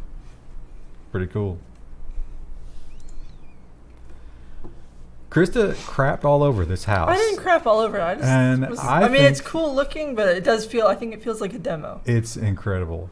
And it was built by robots. I want it. A Swiss house built by robots promises to revolutionize the construction industry. This is nicer than my house. This is nicer than everybody's house. This is a really nice house. So you look at it and you think it's like, nah, it doesn't really look that great from the Yeah, I was gonna say outside. the outside. That's what I was reacting to. But then you look at the The inside. cool part is the building technique. It's amazing. That is a lot of room to do things. A lot of room Although, for activities. can you imagine cleaning those windows? You know, that wouldn't be fun. See, I make arguments like that to my husband. I'm like, we don't need that much square footage. Mm. And he's like, but it'd be nice to have. I'm like, we have to clean it. Look at these sweet ceilings. No, those aren't cool. 3D printed sand. Yeah, that's going to be like the coolest thing. All these nice contoured walls with all soft edges. Are these things slightly bent, or is that like a Photoshop? There might be. It's face-tuned. It might be a lens aberration, but that could also be a side effect from printing. So yeah, this house. Now they did not say. And did you catch how much this cost? No, Because it's got to be up there, right? I would think, but maybe not. Since It might was just be all a automated. demo. Like, it might not be something that's available. No, for no, purchase you're yet. you're absolutely right. This is like a one-off. Let's prove that we can do this. But yeah, so you can see. It seemed like it was a mix of techniques. Like they set up these robots in like the main room, I guess, and the robots were actually even putting wood stuff together, and then like the construction people would carry that off somewhere. Now, do you think that these girders up here and this whole section, that's part of the robot, right? Yeah, it probably unbolts and then comes down or something. Those massive girders, I guess you could get those out one of those doors one at a time. Yeah. Still, 3 stories. It's very impressive. I'll take a robot house. I mean, parts of it that's like they've got 3D printing concrete as a technique there. They've got robots doing like wood frame assembly as a technique. They've got like prefab offsite stuff to where it's like we're going to make it work with these standard size windows. You just pop it in. So there's still going to be some manual labor involved there, but probably a dramatic reduction in manual labor. Also, this is supposed to be better for the environment. I don't really understand how. Maybe the 3D printed stuff is offsetting. Yeah. Oh yeah, there is that concrete that captures carbon. Wow. Oh well. I mean, I've bought my house, so I'm set here. Maybe Christy can have a robot house. This might also be like, you know, the might be a little out of my price range. Who was the guy? Was it Dyson that had the Dymaxion houses that were like made out of aluminum and crap like that? Like these just really like retro futuristic houses, and he's like, this is going to be the future because it's affordable housing for everybody, and it really didn't turn out that way. That might be the 3D printing house phase. Yeah, As it turns out, scaling that is actually very difficult and not inexpensive. This might just be some guy who wants to show off his really cool house. So that's the ways that the robots are going to help us build our houses, play hide and seek, help us find things on the internet if we're in India. But what about the other side of that coin? A former Google engineer warned that robots could cause accidental mass killings. I'm pretty sure that we've always said that anytime any of these stories comes up, because it's all like, think back to the story with the banana, and then they added the holographic sticker, and it was like, I don't know what this is. Imagine, Let's destroy it. yeah, imagine the scenario where the robot's now in charge of weapons. It's like, this looks like a school full of children, and then somebody just puts a holographic sticker in the wrong place, and it's like, that's Al Qaeda. We're gonna blow that up. I hate it when they do these kind of headlines because it was like, a Google engineer said this, and it's like, well, so what? Could be anybody. Does that make him special? But so when you read the story, it turns out this is one of the guys that was working on the military image recognition for the drones that Google got a little bit of PR flack for and canceled. And he actually, I think, walked away from that project because of the holographic banana problem. He started looking into it, and it was like, wait a second. We're definitely deciding who lives and dies here. I want a petition to call this class of problems the holographic banana problem. The banana sticker. I love the layout of Quanta magazine. Unrelated. I thought you were going to be excited about earthquakes because you also I do. love I'm earthquakes. also excited about that, but I just love Quanta because it's so clean and easy to use. But anyway, continue. Shout out to Quanta. Yeah. So this story is about AI predicting earthquakes, which is super useful, isn't it? Or maybe they could weaponize it. Artificial intelligence takes on earthquake prediction. After successfully predicting laboratory earthquakes, a team of geophysicists has applied a machine learning algorithm to the quakes in the Pacific Northwest. So The big one's coming. when is the Yellowstone caldera happening? That's not the one you gotta be worried about. You gotta be worried about the one in the. You don't know that. I do know Could that. be either of them. This is actually slow earthquakes, which, what can we call slow earthquakes that would be a better name? Oh, we're not allowed to say that. Slow-fy quakes. These are harder to predict because they take like a week to settle out. And they talked about the one that was in Washington. And they had this thing running and sort of looking at the seismograph, I guess. And based on that, in the laboratory, when they would, like, I guess somehow in the laboratory they can simulate it, it saw it coming. Neat. That's good. I mean, Do you think they'll have earthquake sirens like we have tornado sirens? But really, realistically, how much warning time do you get? Would you have time to get everybody out? I mean, I guess you wouldn't be in the worst possible situation. There was an earthquake in California where the bad earthquake happened somewhere else, and they did get a warning in time to be like, there's Don't be on another one coming. an overpass or. Have you seen the video of it's two women and they're in a liquor store, and it's bottles of wine like way up to the ceiling, and it starts shaking and the lights go out and the wine just like rains down on them in bottles. Oh. So I can imagine if you got a 5-minute warning, you'd be like, oh, I don't want to be in the liquor store with things stacked to the ceiling. Yeah. I'll have a better shot at being outside during this. So, could save some lives. In Japan, they have an aging population, and the young people sometimes just don't want to leave the house. So they're looking at robots for more and more things. And this story is another example. A robot is now delivering sermons in Japan. Is this the beginning of AI and religion? The whole time it was, we did a story about AI giving eulogies or robots giving eulogies. I couldn't find that. I couldn't find the source of that. Oh yeah, I remember that. It was you could rent them for your funeral. Yeah, I remember that. Also, props to whoever did this photo. I don't know if this is a stock photo or if this is legit, but like this is what I think like a robot fueled religion might look like. They have a picture of it. Yeah, there it is. Oh, they actually gave it a face. Why? Mindar. So it's actually, the headline's a little sensationalist. Yeah, just a little. Because actually, what Mindar can do is repeat one. Whatchamacallit? I don't know what the word for it is. Phrase. Well, it's like a prayer or something. Gosh, can you imagine feeding a robot only like the religious teachings of something without any kind of cultural context at all? That would offend everybody. And then it's just killing babies. Yeah, but so they want to add AI to this, but for now, no matter what you do to interact with it, it will just repeat that one Buddhist mantra or whatever. So they think old people will like it. And they also want to do a version where when you can like tell it your problems, and then it'll just sort of give you a random affirmation from the religion. So I don't know. It does seem like of all the things that need a human touch, Yeah. religion might be one of them. What a bizarre. Yeah.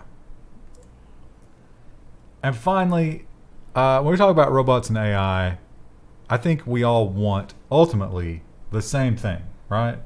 And that's giant robots that we can pilot. Mecha pilots. We've been promised this for at least since the 80s, probably the 70s.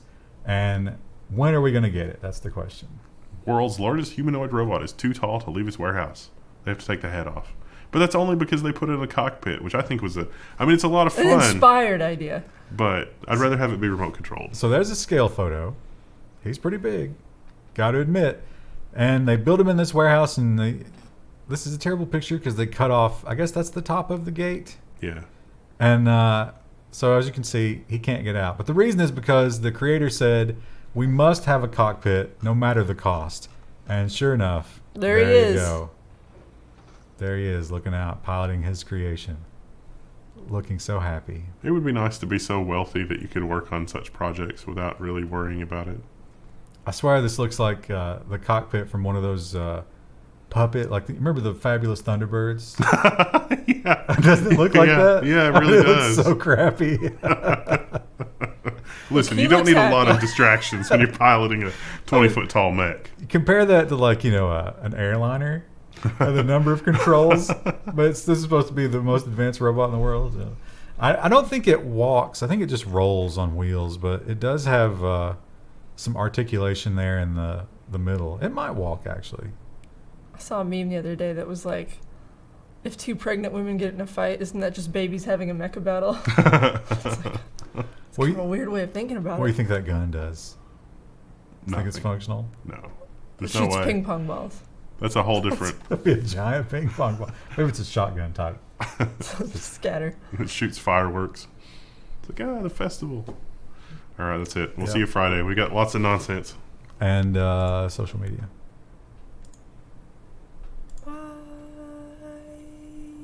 Okay. Hello. Today's the 27th, and we're on to the best part of the program, which is nonsense. Also, a little bit of social media. Yay! Let's start with Instagram.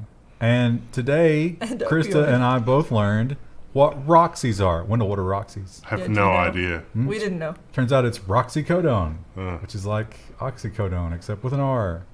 I'm sure the chat will tell us the difference. Anyway, if you're into those kinds of things and you can't find out where to buy them, here's a new lead for you. Oh. Instagram's opioid recovery hashtags are full of drug dealers. Available for 24/7 delivery. This is crazy. There are drug dealers that lurk. I've heard tale of drug dealers that lurk outside of like addiction recovery like support group meetings. Right, yeah. And so like Narcotics Anonymous. yeah, it's like this is happening online now. Like what better place? It's like, oh, I just, you know, And no one's there to like shame you. You're not Yeah. seeing your teacher from your narcotics abuse class. it's like you just search for, you know, whatever. It's like, oh, I'm just going to search for somebody that just got their 5-year chip and then message them and be like, hey, where do you live? I'll give you some free samples because, What? you know. No, you don't have to search. It's a hashtag. Uh, So you find somebody that you click on that hashtag, and you find somebody that's posting under that hashtag, and you just like show up and you're like, oh, hey, congratulations on that chip. I've got Roxy's. it's dark. We shouldn't laugh at it. It's actually really terrible, but good Lord. Maybe we could get the law enforcement in on like the anti-counter game where like law enforcement is also on top of like those hashtags, and so like we can turn it into a thing. Although I wonder, Aren't you just constantly like chasing your tail then? Like whoever gets ahead of it next. It is a bit of an arms race. Yeah. oh yeah, it turns out prohibition doesn't work very well. But how can it's very very brazen. Like, how would you stop cops from just contacting you and saying, okay, send me drugs? Yeah. I mean, I think that's like it would be easy for them to just, you know. Probably just keeps popping up though. Yeah. Like, how many resources do you throw at that? Yeah. Well, YouTube is making some changes. Well, they canceled this actually. Oh, did they? They did. Oh, Oh, update. well. But some people The were very Verge did- angry about this last week. The Verge did not run an update. YouTube creators are going to lose their verified badges. Not really. Susan Wadziki, or I don't know how to pronounce her last name. Check name. She showed up on Twitter and was like, "Wait, we may have erred. We're not going to do this." They didn't really clarify. Like, just literally everybody, not everybody, but like a lot of people, even huge channels with over 1 million subs, got the email that was like, "Hey, we know we verified you in the past. We're going to unverify you, but if you want to appeal that, just go through this appeals process." Everybody lost their minds. Well, because they were going to keep, of course, the verification for celebrities Yeah. who had made their fame outside of YouTube, and it was like, so the people who actually made the platform what it is don't get to keep their verified Yeah. status, but It new turns- celebrities who just got on here do. It turns out YouTube is maybe okay for content discovery, but YouTube is not great for building a community. Come to the Level 1 forums because we don't have anywhere else. Yeah, because that's a great community. We're trying. No. Some people on there aren't trying. Facebook, they've got that new device. It's the Portal. They've got a TV version, and they've got this thing. And remember when Zuckerberg said that it would be crazy if you just had cameras in your house, and then he sold you a camera to put in your house? Well, you remember that other thing where they were like actually listening to your Facebook messages, and they said, "Oh, we're going to stop doing that."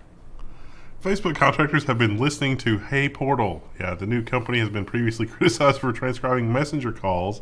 So the Portal device, which is the portable screen and camera device, in case you're not familiar, yeah, contractors have been reviewing that. And they just released the TV version. I don't know if they have a picture of that here. Oh, Try your 3 months. Oh, no. but yeah, as they rolled out the new product, we find out that so this is the same as when you say Alexa or Hey Google or whatever. It's those things. They have to try to make them better the same way everybody else does. And how do they do that? They listen to them and transcribe them. Yeah. Unfortunate. They also point out that they only said that they paused the Yeah. message transcription. They did not cancel it, which means it's probably already back running. Listen, they need the data because shareholders. Well, one thing they could use that data for is to try to find terrorists. And they're going to need it more than ever because terrorists are more prevalent than ever. Facebook has expanded the definition of terrorist organizations to limit extremism. Are flat earthers labeled terrorists yet? Because that's when I can get behind it. Well, they claim that so before you had to explicitly call for violence, but they're changing that a little bit, and they're saying that any kind of behavior that they feel could lead to violence can now get you marked as a terrorist organization. Poll on 8chan, should that ever come back, is on the list. Officially. Like, I'm not making that up. They explicitly said 4chan and 8chan. Wow. Yeah. I don't know if the whole boards will be, but definitely the political sub-channel in 8chan. So, Because that's going to lead to violence, probably. well, there's a little bit of white nationalism in there. And yes, I imagine they do call for violence from time to time. I mean, I don't agree with the Facebook policy, but in that case, maybe the Let's be real. The broken clock was right in that case. How do you deal with when you're Facebook and you have all these policies and you're listening to people's private lives and you're transcribing and you're deciding what gets put out there or not? Oh, and another story I didn't put. Did you see that? So Zuckerberg said that when he testified before Congress, he said they were not a publisher. You remember that? Yeah. And that was the sort of the linchpin for his entire argument about that stuff. They filed a lawsuit against one of the people who said they were taken off of Facebook erroneously and said that as a publisher, they made that decision. So that's in court now. Wow. And so when you have problems like that and you have to make all of these decisions in your Facebook, how do you do it? Who decides? Well, I think Zuckerberg ultimately decides, right? But people have a problem with that. So what do you do to convince people that that's not how it is? Facebook plans to launch a Supreme Court for handling takedown appeals. Well, that sounds like it's just Zuckerberg with more steps. It's going to be a lot of people. I think they said 12 at first. How do you think they choose those people?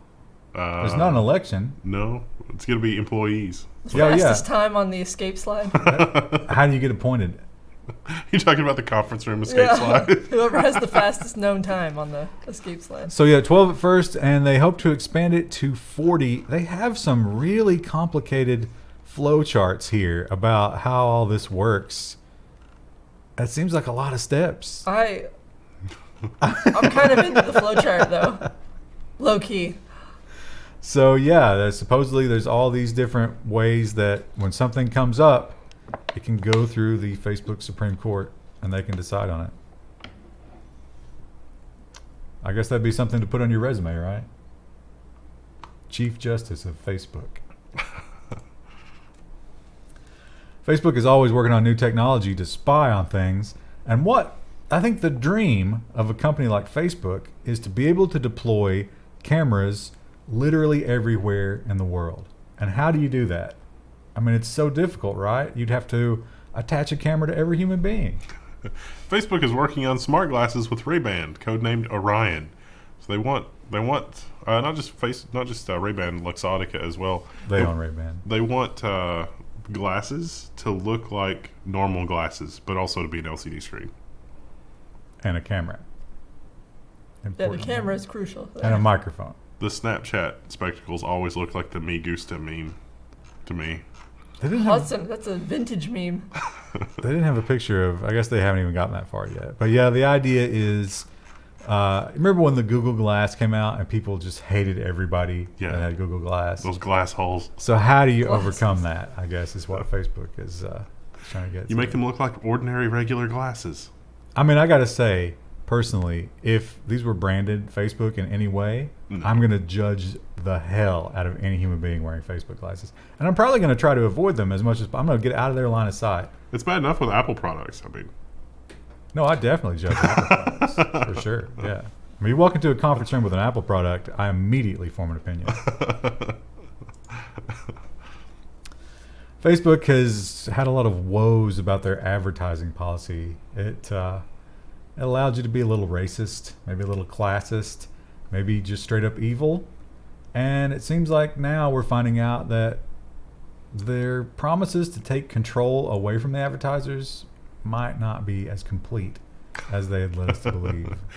CBC has the story about Facebook advertisers can now write their own headlines for shared news stories. But what actually happened was the BBC agreed to let advertisers change the headline of a story when an advertiser was paying to advertise the story. But what happened was an advertiser changed the headline of the story to be at odds with what the story was about. So it was a government budget that was in question here. The government budget was one number, but the advertiser wanted to spin the story in the opposite direction. And they made it a lower number, but they argued that the original number was incorrect because of some deductions or there was some argument between it. It was like two sides of a political debate. And the BBC was not happy about that because it did sort of contradict. And if you only see the headline, which most people has do, been proven, nobody reads. No. So Facebook says, we're going to fix that. Or worse, they read and don't understand. So I guess if you link something, you can only use the page title from the link. Which, how often do you think it scrapes that to get an updated page title? Never.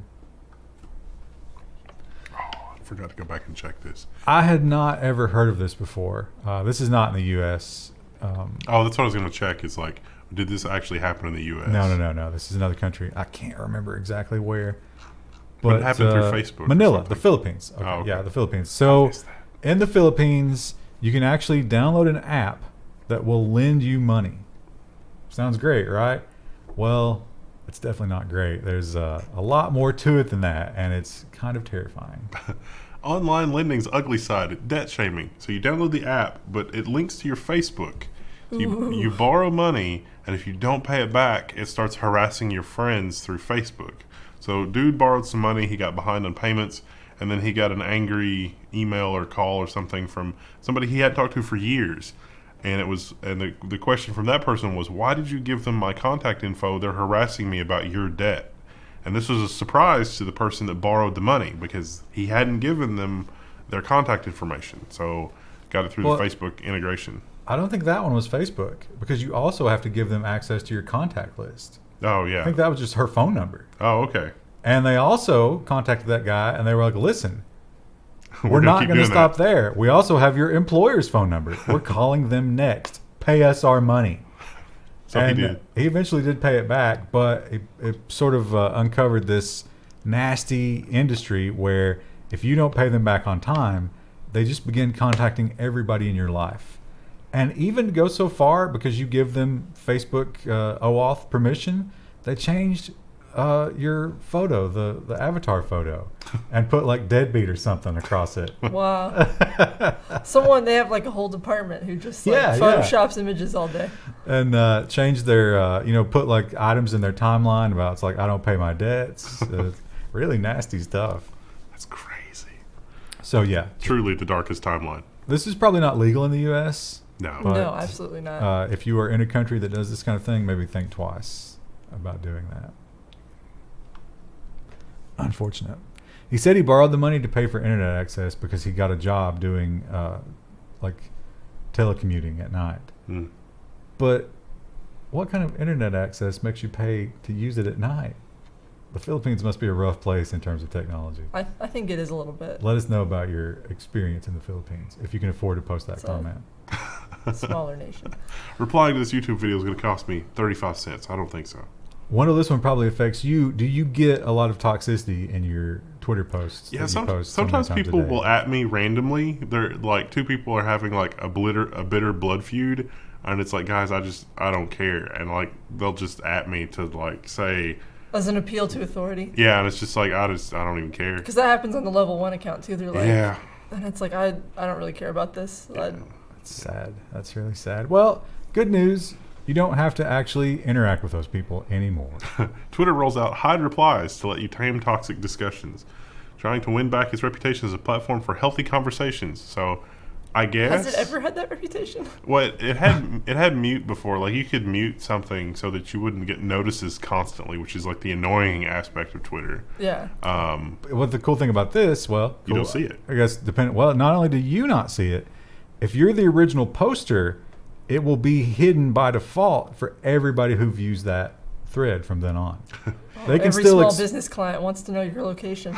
They can expand it if they want to click, but they'll get that warning that this could be sensitive material. I mean, that's fine, but what happens when you have some political pundit that's just posting blatantly false information, and then you've got like Snopes coming in to be like, nope, that's not actually true, and they're like, yeah, hide reply.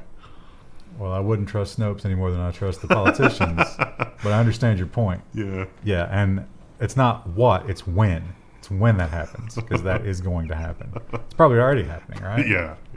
So that's probably why that feature was rolled out. I guess I don't really understand why people don't just disengage. We covered that. I guess if it's constantly pinging you. Were you here the week that we did the social media addiction thing?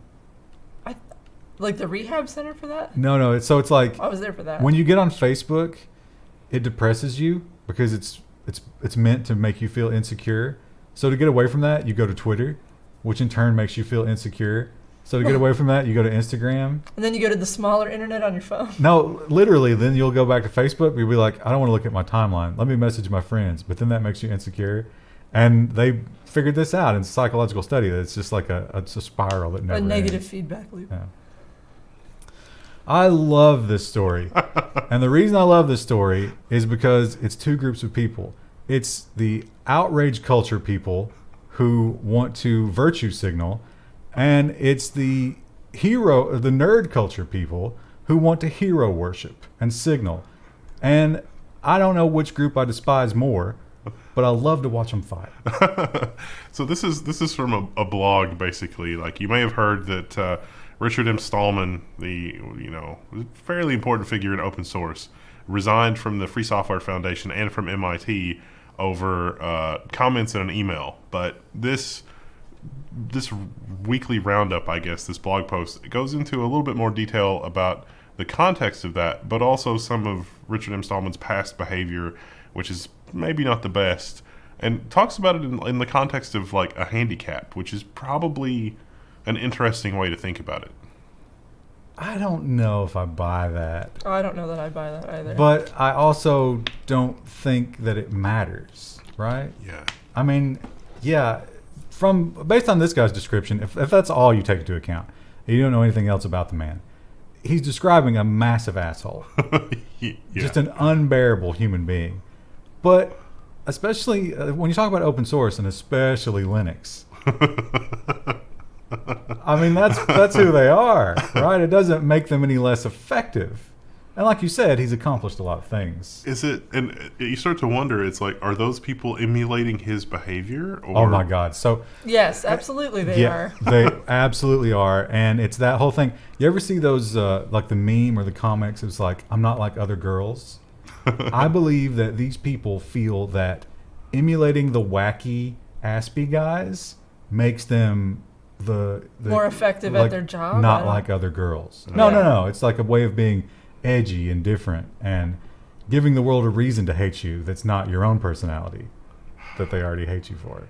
That's terrifying. No, they think that they're hated because they're brilliant and smart and not like you said, like everyone else. But if you are that brilliant and you are that smart, you probably could overcome a lot of these. Even if it's just... You would have to want to. Even if it's just superficial. And you definitely get the impression that he just doesn't give a shit. Yeah. But at the same time, we don't need him to be a, charming prince. Yeah.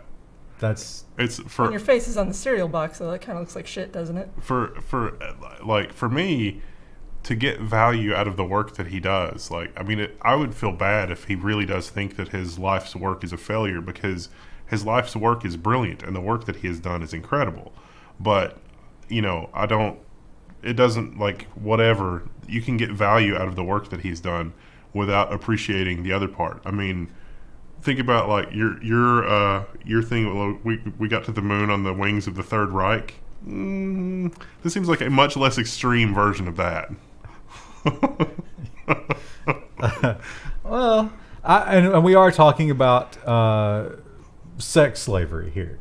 I mean, it's a dark thing. Oh, but that's okay, according to his own blog post. No, it's not that it was even okay. He wanted to argue semantics, and it's like, oh my gosh, that's not. Let me quote his own blog. Let me find those posts again. It's not harmful. It's as tone deaf as you could possibly be. Yeah.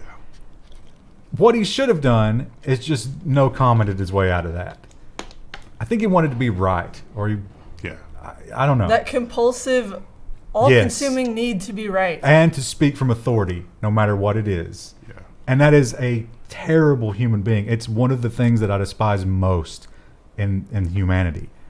But should we not take advantage of him? Should we not use his rockets? That's the question. And I think that we probably should. But he doesn't need to be rewarded for some of that work if he's going to be in a position of authority over... Well, it's not a question of reward. It's a question of should he lose his job. Yeah. And it's a lot of this is apparently a pattern of behavior. So a job monitoring undergrad students. That seems like maybe not a good idea. Maybe. I have a feeling that this will be a healthy debate in the comments. It's already been a healthy debate on the forum. We'll say that. Yeah, it really has. Which I mean, I can't remember if that's public. So certain discussions will get filed under like community, so they're not like widely available. So you have to be a member of the forum, I think, to see them. I'm not sure if that one was. I mean, I get it. There is another article, there was another write-up that I almost included instead of this one, which is on Medium, and it was from one of the old GNU kernel maintainers, and his write-up was also very interesting. So if this interests you, you should seek that out and check out that post as well. How about, okay, here's a devil's advocate point of view. If this happening causes the next asshole who's in this position to rethink and just stick with the work and not try to do this kind of thing, is that a net positive? Yeah, that's a good way to look at it. I mean, I don't know that. I don't think Werner von Braun was talking about any kind of like Nazi ideologies after coming over. It's like, let's just work on rockets. You think in the lab, like you would just let something slip every once in a while? I don't know. I mean, if that were happening today, would the other people in the lab be like freaking out and posting stuff to Instagram? Oh my and God, like, yes. Doing a Medium post and. Oh yeah, so absolutely. It's a different world that we live in today. You got to adapt to it, I guess. I don't know. I'm trying not to. It's tough. It's tough to do. Oh, let's talk about... Oh, I guess this is still kind of social media. I thought we were going to switch to nonsense. So, Hong Kong. You have the protesters on one side and the police on the other. Interestingly, it seems like the Hong Kong protesters are cowed to the point where they're not looking past the police, right? Like, someone's telling those police what to do. Now, I'm not excusing them for it. That whole following orders thing, let's go back to von Braun. This is like a Nuremberg type of situation. It doesn't make it okay, but maybe they're not the first target. Anyway, the protesters have focused on the police, and the police have focused on the protesters, and there's a new avenue of attack. Hong Kong protests. Tech war opens up with doxing of protesters and police. So both sides are doxing the other. It's crazy. So this is like family members and, job information, where they live. And you can imagine it's heated emotions, and bad things could happen from this. It's accurate to say that 60-70% of the population of Hong Kong is involved in the protests at this point? I don't know. Do we have accurate numbers? I don't know. Can you trust any of the reporting? Yeah, I mean, the pictures look insane. Like, I look at But it's so populous. Yeah, so I don't know. I'm sure we'll get some comments about that. Yeah, we do actually have several people in Hong Kong. One of them told me that things were actually getting kind of dicey as far as network access to the internet and being able to do work remotely. 'Cause some of them do work for U.S. companies remotely, I guess. You can't get through all those filters. Yeah. They're just like, my work VPN stopped working. I've got problems. Meanwhile, in Japan, they are celebrating. What are they celebrating? An amazing space mission. And we've talked about this before. This is the Hayabusa drone that's out there. And it's exploring this asteroid in a variety of ways. Just penetrating it and probing it and taking all of its secrets. And it is now in the final phase of its mission. Look out below. Hayabusa 2 has dropped target markers on asteroid Ryugu. They really do. The write-ups of this really does make it sound like some sort of anime adventure where, like... There it is. There's the rock. It's not very exciting. The target markers are going to summon Gigantor to take out the whatever. Actually, all they're going to do is just let it practice taking pictures. I guess you use the target markers to have a focus on what you're taking pictures of, because it is really just a big nondescript rock. And once it's done with that, it'll release its final target marker, do the thing for real, and then start heading home with its cargo of meteorite rocks. And the Andromeda strain. Yep. Don't worry about that part. So enjoy these last couple of years while it's on its way back. If the Andromeda strain doesn't kill you, climate change will. Or Richard Stallman. Chris, did you know this? Of course you knew this. I already knew this. I followed them on Twitter. Lord of the Rings TV series. Amazon confirms production will be filmed in Auckland. This is in New Zealand. This is surprising absolutely no one.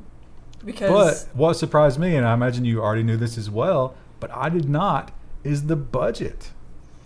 I don't know the budget number. You don't know that the wasn't budget? announced. No. Well, maybe, let me just blow your mind, I'm Krista. sure it was an obscene amount of Let me money. just change your world right now. This is going to be the most expensive television show in history. That's great. Let's hope that they spend some of that 1.5 money. $1.5 billion. Let's hope they spend some of that money on writers. That's like a quarter for Jeff Bezos. Well, it's in the context of the Seinfeld deal, if they make a series that's as good as Seinfeld, being able to get it for $500 million, I mean, but you got to think about the production cost of Seinfeld was basically nothing. Yeah. Well, a show like this, there shouldn't be too much, I wouldn't think, but there will be certain things that will be CGI intensive later in the later seasons, especially. I mean, the production cost of that could not have been. I mean, you know, the Level 1 news is probably on par with the production cost of like Seinfeld, because we're just, you know, half of it was in Jerry's apartment just talking about some random thing that happened. They had the diner. They had some external The- scenes. For the first season, depending on where they start for Lord of the Rings, they might have to show a whole continent sinking. That would be difficult. And then they have there's a lot of sinking in the Second Age, so that will probably be one of the harder things to plan and film. I wonder if Tolkien was prescient enough to like make that into like climate change. No, he hated industrialism, but he actually had like a reoccurring dream throughout his life about like a wave coming up and swallowing him, and he worked it into his work.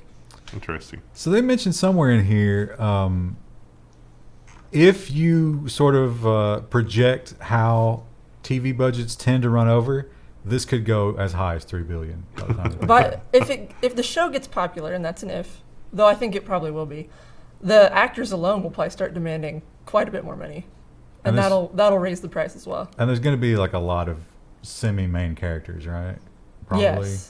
Yes, it'll be a fairly large cast. They'll have several Elvish characters who will probably span the entire series because they live forever. That's so. going to be tough when, let's say, I mean, if you're going to put $1.5 billion into this, you're going to keep making it, right? Like, you're not just going to pull the plug. They have 5 seasons planned. So that's, And they only have rights for the Second Age. So, I mean, there is like kind of a set ending. well, they'll just start making stuff up if they have to. But They can't. at the at the end, No, I'm not saying they can't, but literally the estate is involved enough that they can veto stuff. well, listen, Jeff Bezos will get his way.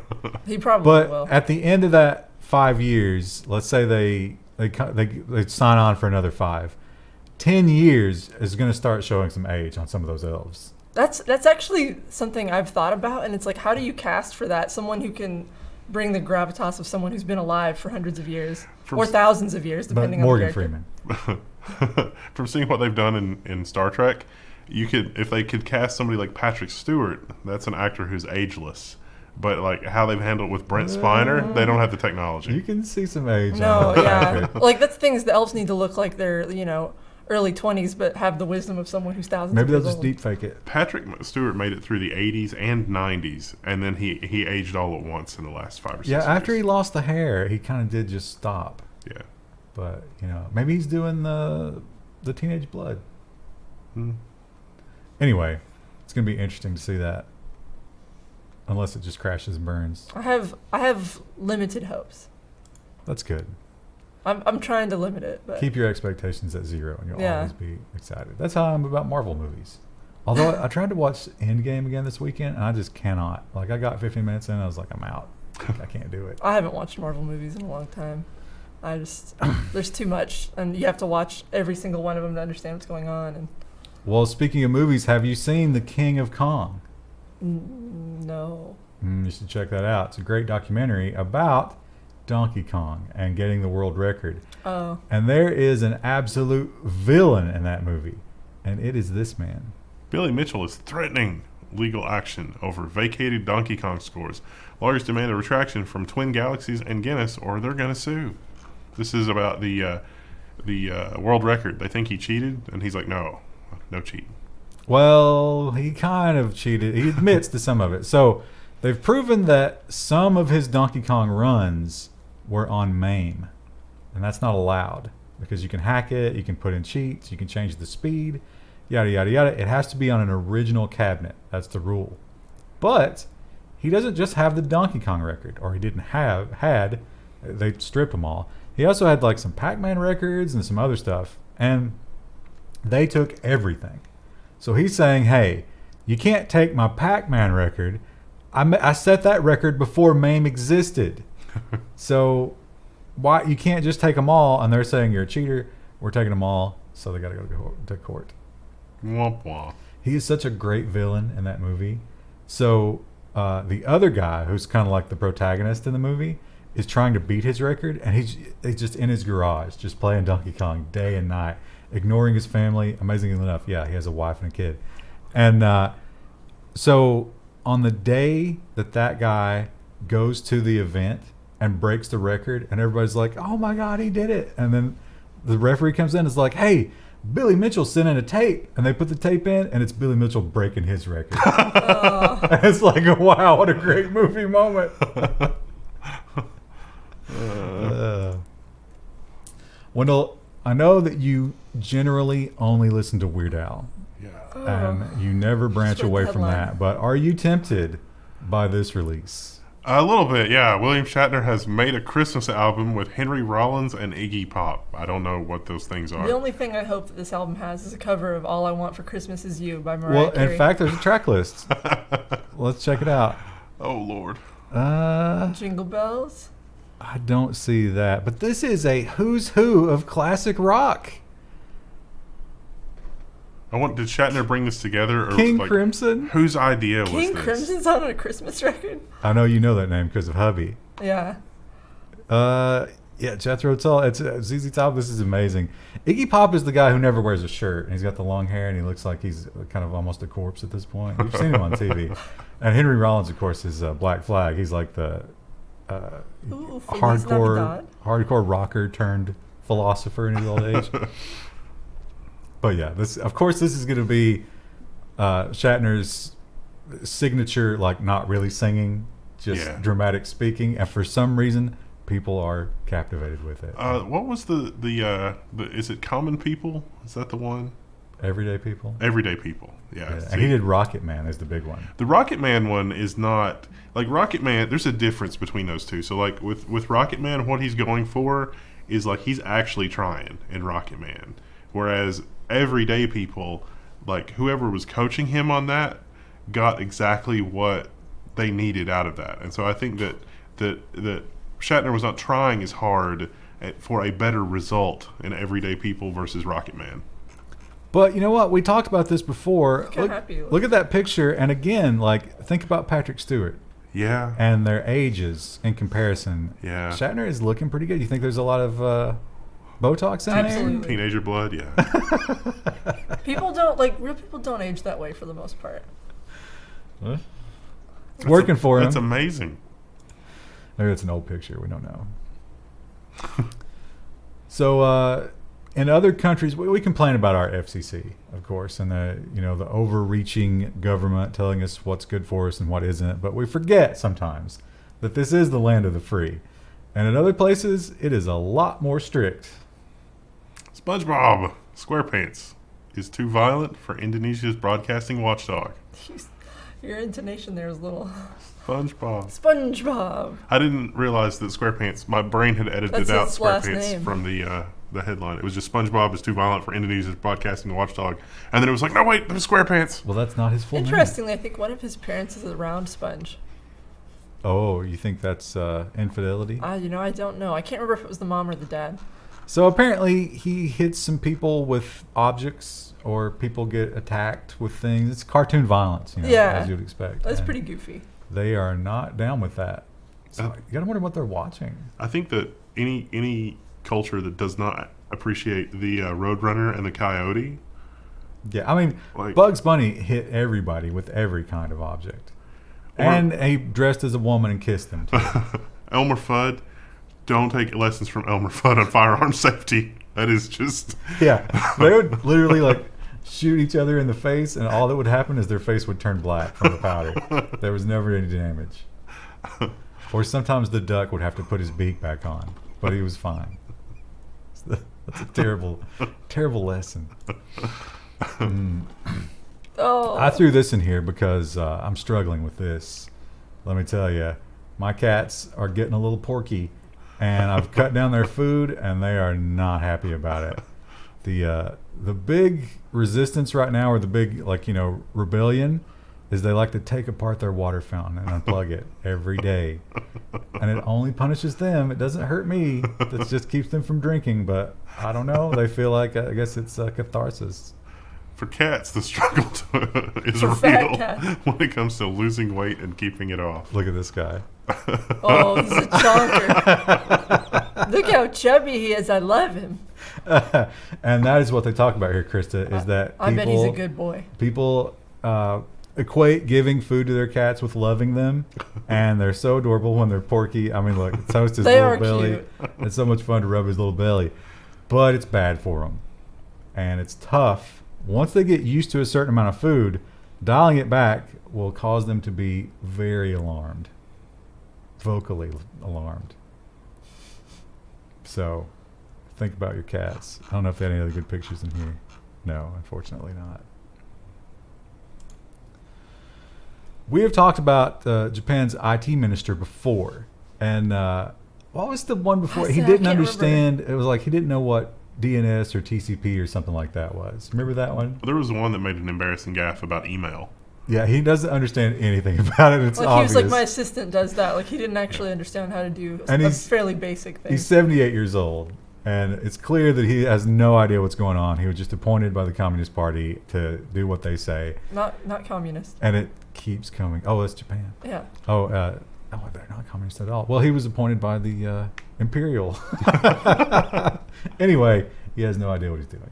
The website of Japan's new 78-year-old IT minister offline for months, raising questions over his tech acumen. But would it though? Like, is the IT minister directly responsible for his own website? Because it doesn't seem like that would be the case. You'd think someone would have noticed and they would have fixed Yeah, it. it raises questions. But when he was questioned about it, he was like, yeah, I don't know why it would say that. We've definitely paid the bill. Like, clearly he has no idea. And they were like, well, can't you, move the website somewhere else, meaning move the hosting? And he was like, we're going to look into that, but... I'm moving to GeoCities as a cost-cutting measure. Well, it might be too, he might just have someone else handle all. It's most likely he has someone handling all of that. Still, that's horrifying. How is this minister going to Yeah. advance the needs of the IT part of his country? or even grasp the nuances. Like we've got, is it Nunez we've got that seems to understand it on some level? Or no, was he the bad guy? I don't know.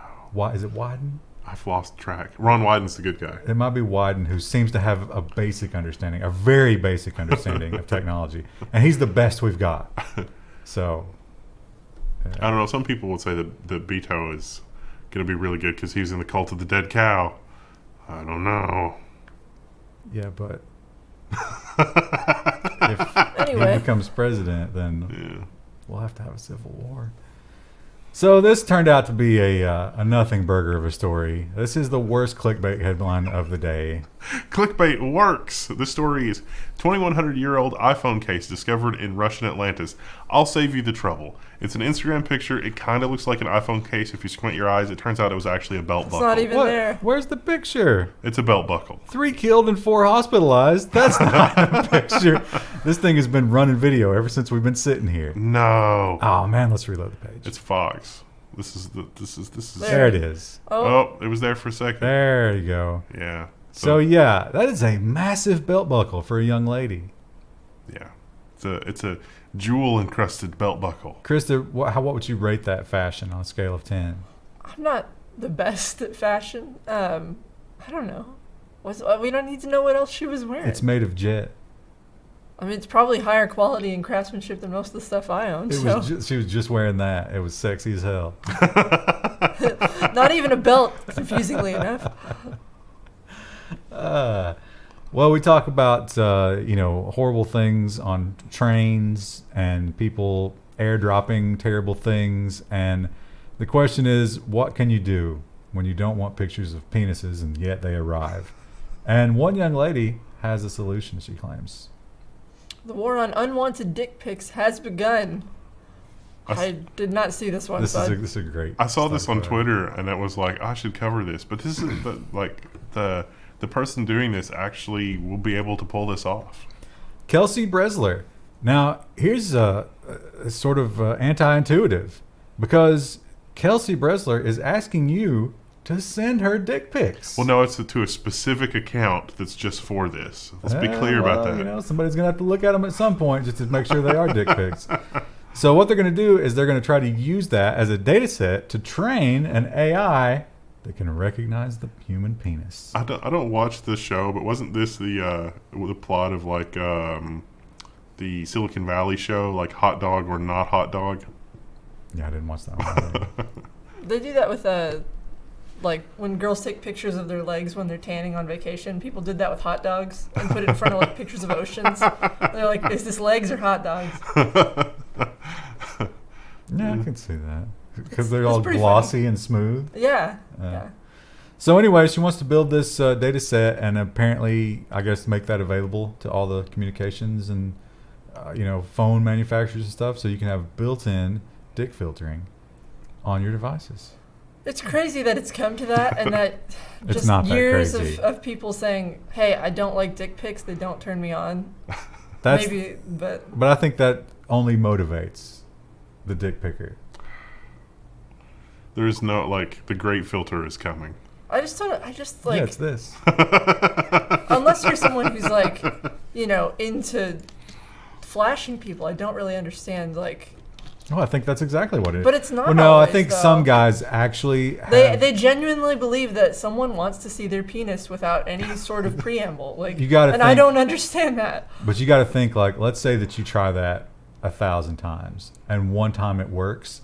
That it's probably that gambling reinforcement thing where it's like, oh my God, it works. They're also you the just- same people who are buying loot boxes. Yeah. I They're don't definitely get the it. same people who are buying loot boxes.